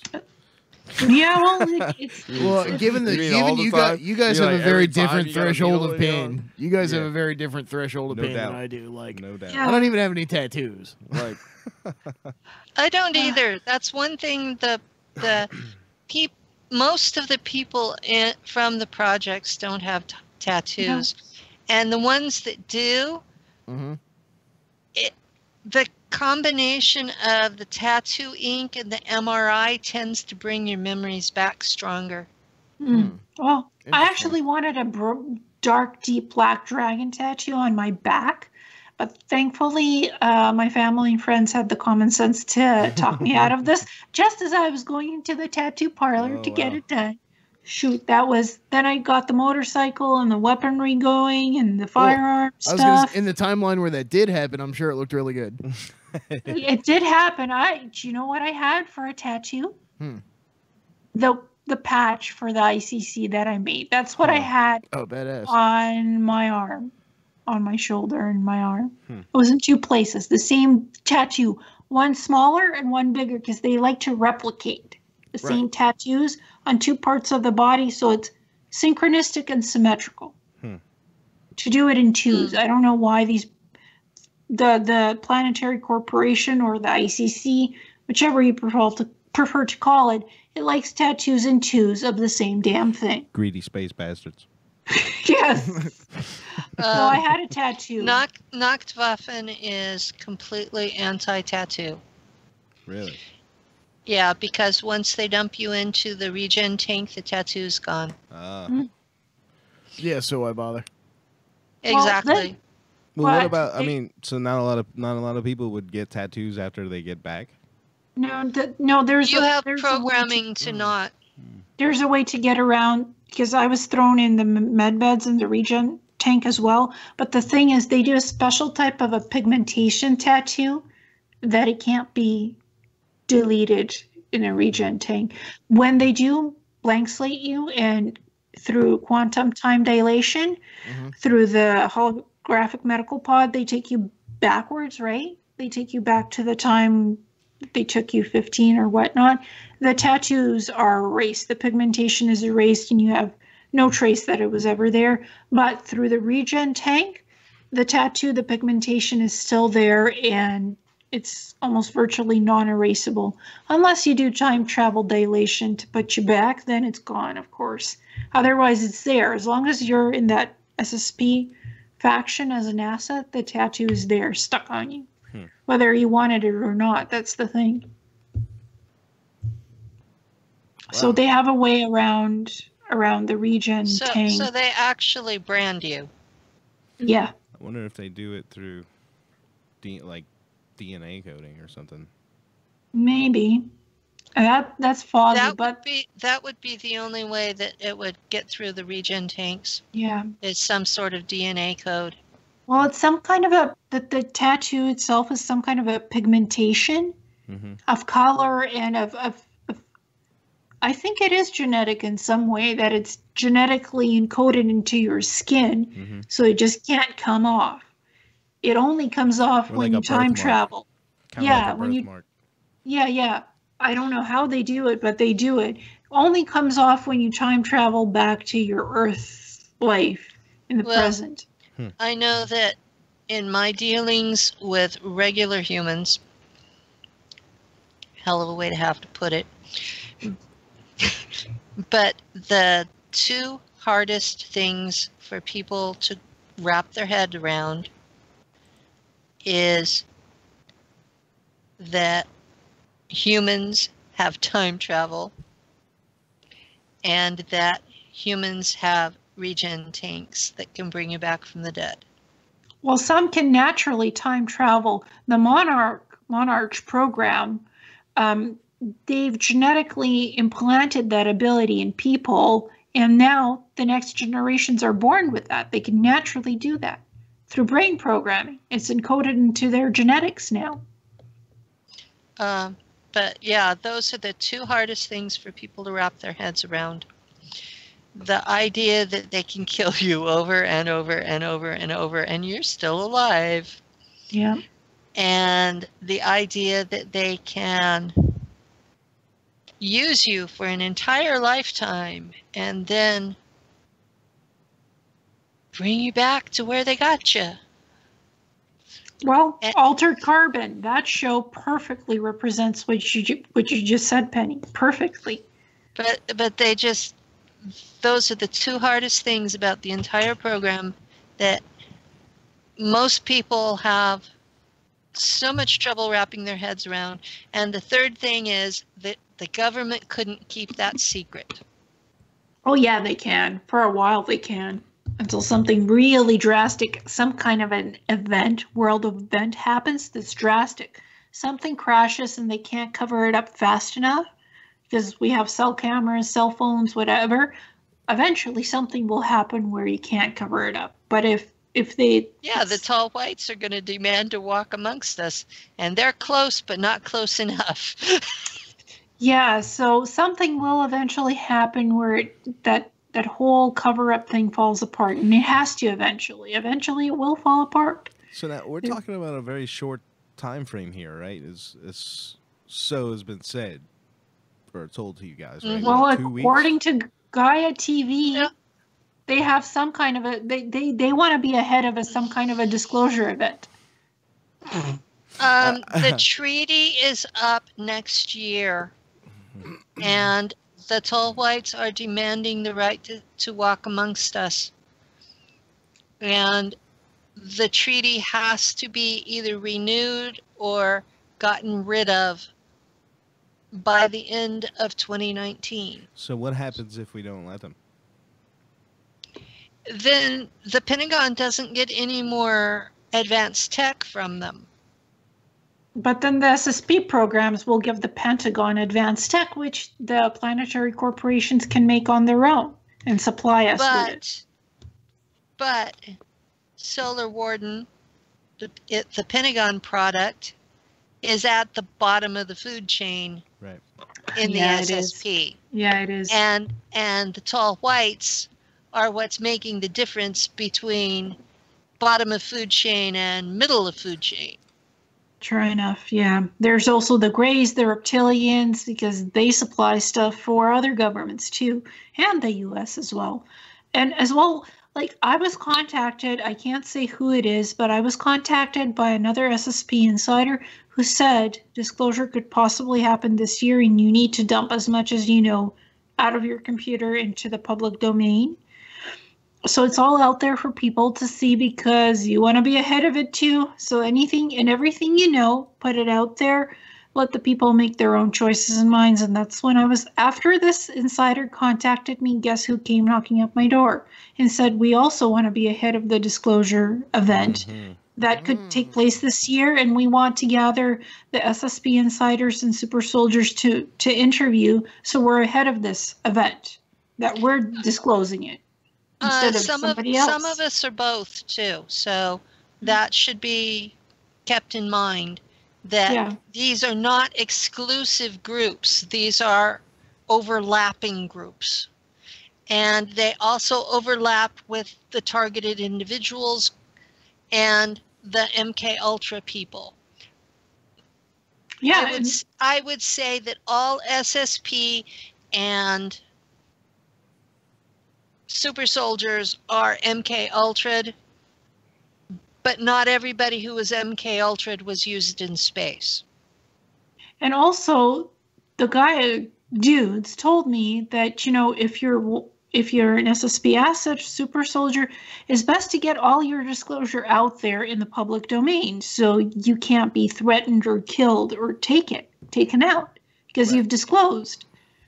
So I'm just disclosing what they disclosed to me. I'm not actually. They still kill us. I mean, they can. Yeah, they still kill us. Look at what happened to William White Crow. What happened to I'm just blanking on names. Too tired.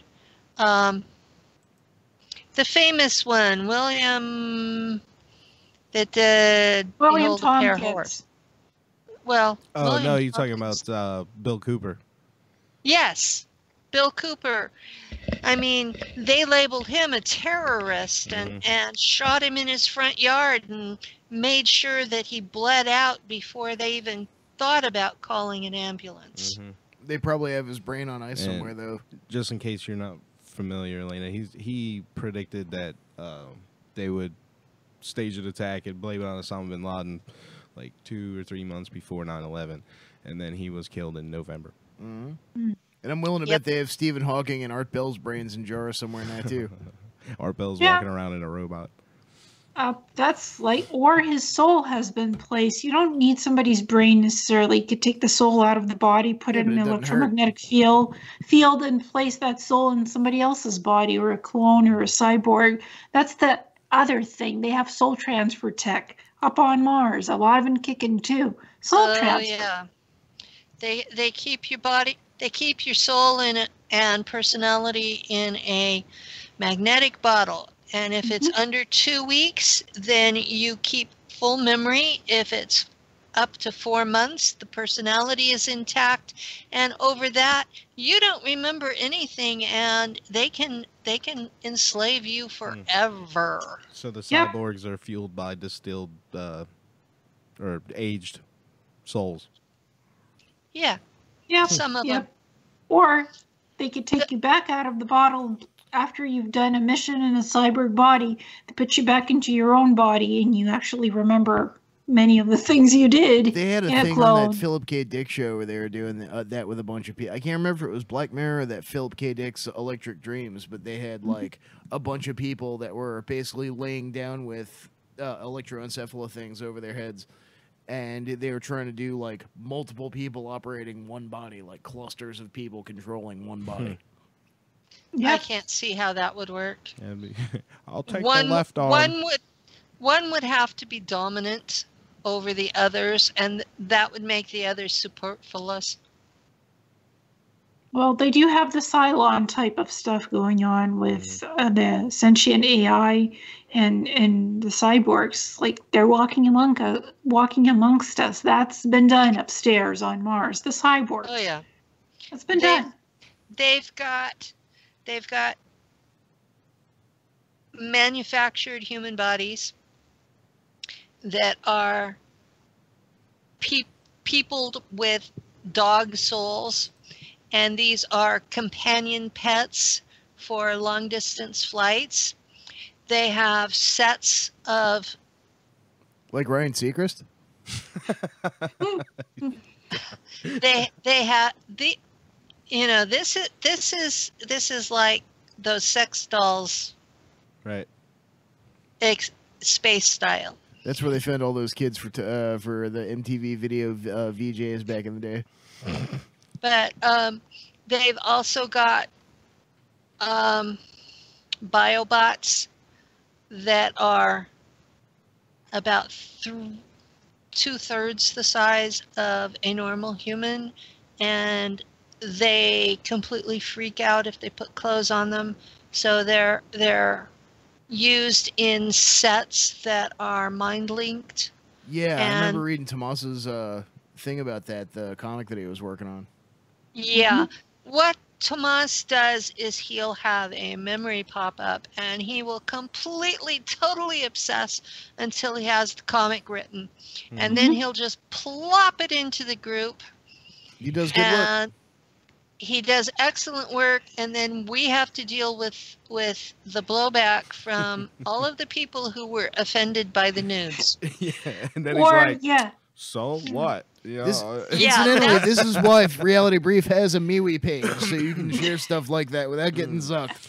Well, yeah, well, it's not that so much that we get Zuckerberged, it's that the members, remember, they've all been raped as part of their mind capture process.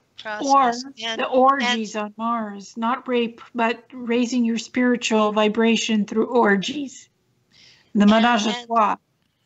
And so we end up with some of these people, and it's not all women, it's men too, are completely freaking out because it's triggering their own memories. And so then we have to talk people down. Yeah, it is the original secret space program, not Corey Good's Sphere Being Alliance. This is a separate secret group. It's been around for a while. Yeah, so we just celebrated our 2nd anniversary as a group, so we've been there. Yep, for both admins, and when I'm very calm when I see Tomas's artwork, and recently there was the poop meme. Remember that, Penny? I got told I had no sense of humor at all, and that I should go take a while and figure out my sense of humor before. You should send me that meme because I don't have it. It's in my Antarctic. It was put on my Antarctic post. Yeah, I saw that. It was like something like, I just want you to know I'm reading this while I'm on the toilet or something like that. Yeah, okay. And he thought it was funny, and there was no explanation. And I sat with it for a little while, and I thought, okay, this is the second on the edge comment he's made without any explanation. So is he being a troll, or is he thinking he's being funny? Where's the line? I giggled. I mean, I'm sorry. So I made a questioning remark or two, and another member of the group decided to go for the gusto and ask him flat out and just blasted him. And the only thing he said about it was, wow. Not even caps, just wow.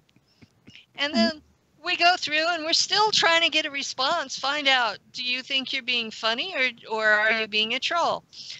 You know, because if you think you're being funny, it's falling flat, you know? Yeah, he did respond that he thought he was just joking and that's his sense of humor. And I replied to him, don't write that you're reading disclosure while you're sitting on the toilet, the John. Don't read my disclosure while you're on the toilet, because that's, you remember, he's not serious disclosure. That's just you sitting on the toilet. And Dude. you said You don't need to disclose that. Yeah. Yeah, it's like, it was rude. That's how I saw it, was even if he thought he was being funny, it was rude. It's my Antarctica disclosure, for Pete's sake. Take it a bit more seriously. Antarctica, man. I'd at least want to read it on a computer screen just because the phone is so small. Yeah, yeah. Yeah, well, it didn't improve with being larger because I see it on a computer screen. And, and so what we left it, and we left the whole discussion, and there was somebody else that made some sort of sex-related comment, and he thought it was funny, and he eventually deleted that one. So we've got a couple. I don't know what it is about this time of the year, but we get these guys that everything is bathroom or sex related. Oh yeah, and I replied to the sex thing. I said I'm a chastity nun, so I have a chastity belt on me. So I'm the sex thing was like, I don't know you well enough to trade sex jokes with you. I have a chastity belt and I'm a nun. So he deleted his sex joke after that. I said, I don't know you well enough to trade sex jokes with you. I still have my chastity belt, which I don't, of course, but... You guys just need to send them on over to the Reality Brief group, because we have a ritual called Shit Post Friday, where all we do is post shit like that. Just to get it out of the system. Everybody get it out of their system. Let everybody get it out of their system so it don't go on to the rest of the week. And it's not always on Friday. They can read it on the toilet all they want. Doesn't matter. Yeah, but we're a secret space program group with a lot of traumatized people and a lot of people with PTSD. So to them, this is like, what, you're going to be reading disclosure while you take a crap on your toilet? Man, come on. To be fair, sometimes that's the only time people have to themselves. Like, they got work and kids and family and a busy but the guy totally meant it. The only time you get to read is, I mean, that's the way I took it. It made me giggle, but, you know, he totally meant it as a stab, I thought. Yeah, that's the feel that I got off of it, was that he was disrespecting. Yeah, he was joking, bad joke. And he was shit posting, and it was let's see how far we can go with this. Well, it was my post, so I was the first to respond to him. You know, your post is not disclosure, so get off of the shit poop mummy business. This is my post. I posted it, and I can delete you anytime I want from this group. Well, I just gave him a doesn't warning. necessarily mean posting while you're taking a shit. True, but he said he was taking a shit while reading my post, so I'm gonna reply like, okay, don't offend me by taking a shit while reading my post, because it's my post. Get out of here, shitty. They were trying to shut down the show before we started this. Oh dear. Oh dear. Yeah. Well, yeah. I didn't know to finish on. It's cool. It's an SSB group. You don't take a shit while reading disclosure, please. And if you do, don't tell anybody. Yeah. Exactly. Keep it to yourself. Have some class. Secret. Have some decor. Yes, it's a secret group. It's a secret space group for secrets. So keep your poop business your secret. Yeah. Well, now that's funny. We've managed to have about 30% of the group is female. And we've managed to keep that because we demand a certain level of decorum. Yeah. Yeah. And we demand a certain level of compassion. Yeah, and understand. And we actually got a compliment last night. I don't know if you read it. Illeana, but one of our long-term members said that she had not seen that level of standard even in some of the high vibe groups that were into spirituality. And considering that we ban religion, that we do, because they fight over it. Yeah. And she said she was really impressed with us, and I was like, you know, that really touched me, because we really do work hard at keeping that group decent. Yes.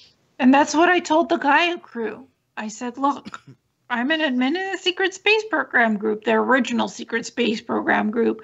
So if you guys want to know us, you'd have to be in our community to get to know us. And that's not a Corey Good community, per se. Well, we have some that are Corey Good fans. Yeah, we that's fine. We try not to annoy them too much. No, that's fine. I'm sure I've annoyed them enough with some of the things I've posted in there. Oh, yeah. We tell them right off the bat, this is not a Corey Good fan club. This is an SSP group. Yeah. But, you know, if you're going to be sensitive about Corey, you might not be happy with us. Yeah, but you know what? It's fair enough. You're not happy with it, that's your business, but don't take it out on us. Fair enough. Well, I'm gonna have to cut you guys off. It's been great, but I gotta go to bed, man. I'm about to fall asleep. It's almost midnight over here. Do you need to go to the smart toilet? I gotta go. Oh, $5. Yeah, that's the one that I coined. Smart toilets on the Mars bases. Smart toilet. Don't drown in the smart toilet. Exactly. Don't drown in the smart toilet, because maybe it exists on Mars somewhere out there on a base. So, guys, what we want you to keep in mind tonight is if you take away anything from the show, you owe me $5 for saying greedy space bastards and don't read disclosure on the toilet. And also, we forgot a sponsor at the beginning of the show. This show is also sponsored by Sphere Filet. Eat avian. Spherus Filet. Sphere Filet. Oh, no. And hey, Gaia TV. The home of the blue chicken sandwich. Yeah, Gaia TV, you can hit me up anytime for more disclosure. I'm here anytime you want. Kidding, I'm not. Just got to sneak that in. Man. These guys have a lot to learn about secret space program and disclosure. I think we all do. Yeah, but they need to know more, because if they're going to be producing new shows with quality content and quality people, they should hit us up anytime. Mm-hmm. We know a lot about secret space program. Just don't invite them into our group. That they don't know how to respect confidentiality. That'll be $100 an hour. Yep. Privacy and confidentiality. Ask me first. Medicine. My permission first before you go contacting other people to ask about me. Anybody who is a researcher and works in the research field, does interviews, privacy and confidentiality. That's big. I'm sorry I outed your name by accident. It was a slip of the tongue, literally. Oops, I said Gaia. Gaia could mean the planet too, so. But I accidentally said it, but I didn't say any names. That's not going to slip. It's not a slip of the tongue, so. See, like next time you come on, I gotta put it on a 5-second delay and get the beep going. Yeah, get the bleep going. Yeah, definitely get the bleep going, because apparently I don't have a filter on me anymore. I've been more honest. Hey, I've been more honest than I've ever been. Seriously, like literally, no filter. Oh, this guy, no filter whatsoever. Felt good, didn't it? Yeah, I said it accidentally. I didn't mean to say it. So I do have a filter, and I understand privacy. I didn't name names.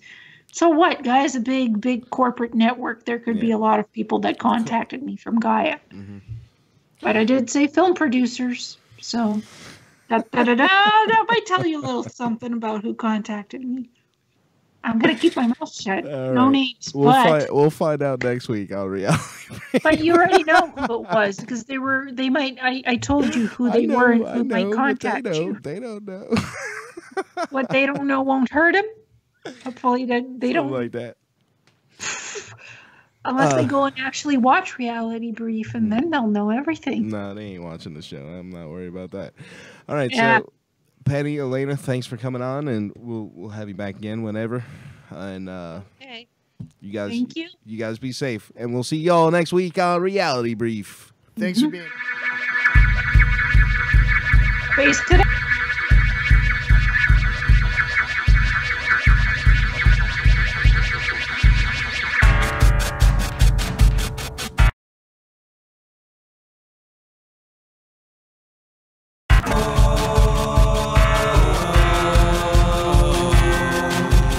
I'd save the heartache for another life if I'd have known. I'd make the promise to myself if I'd have known. The sun can't set, no moon could hang, not on freedoms. We count the stars as they burn out.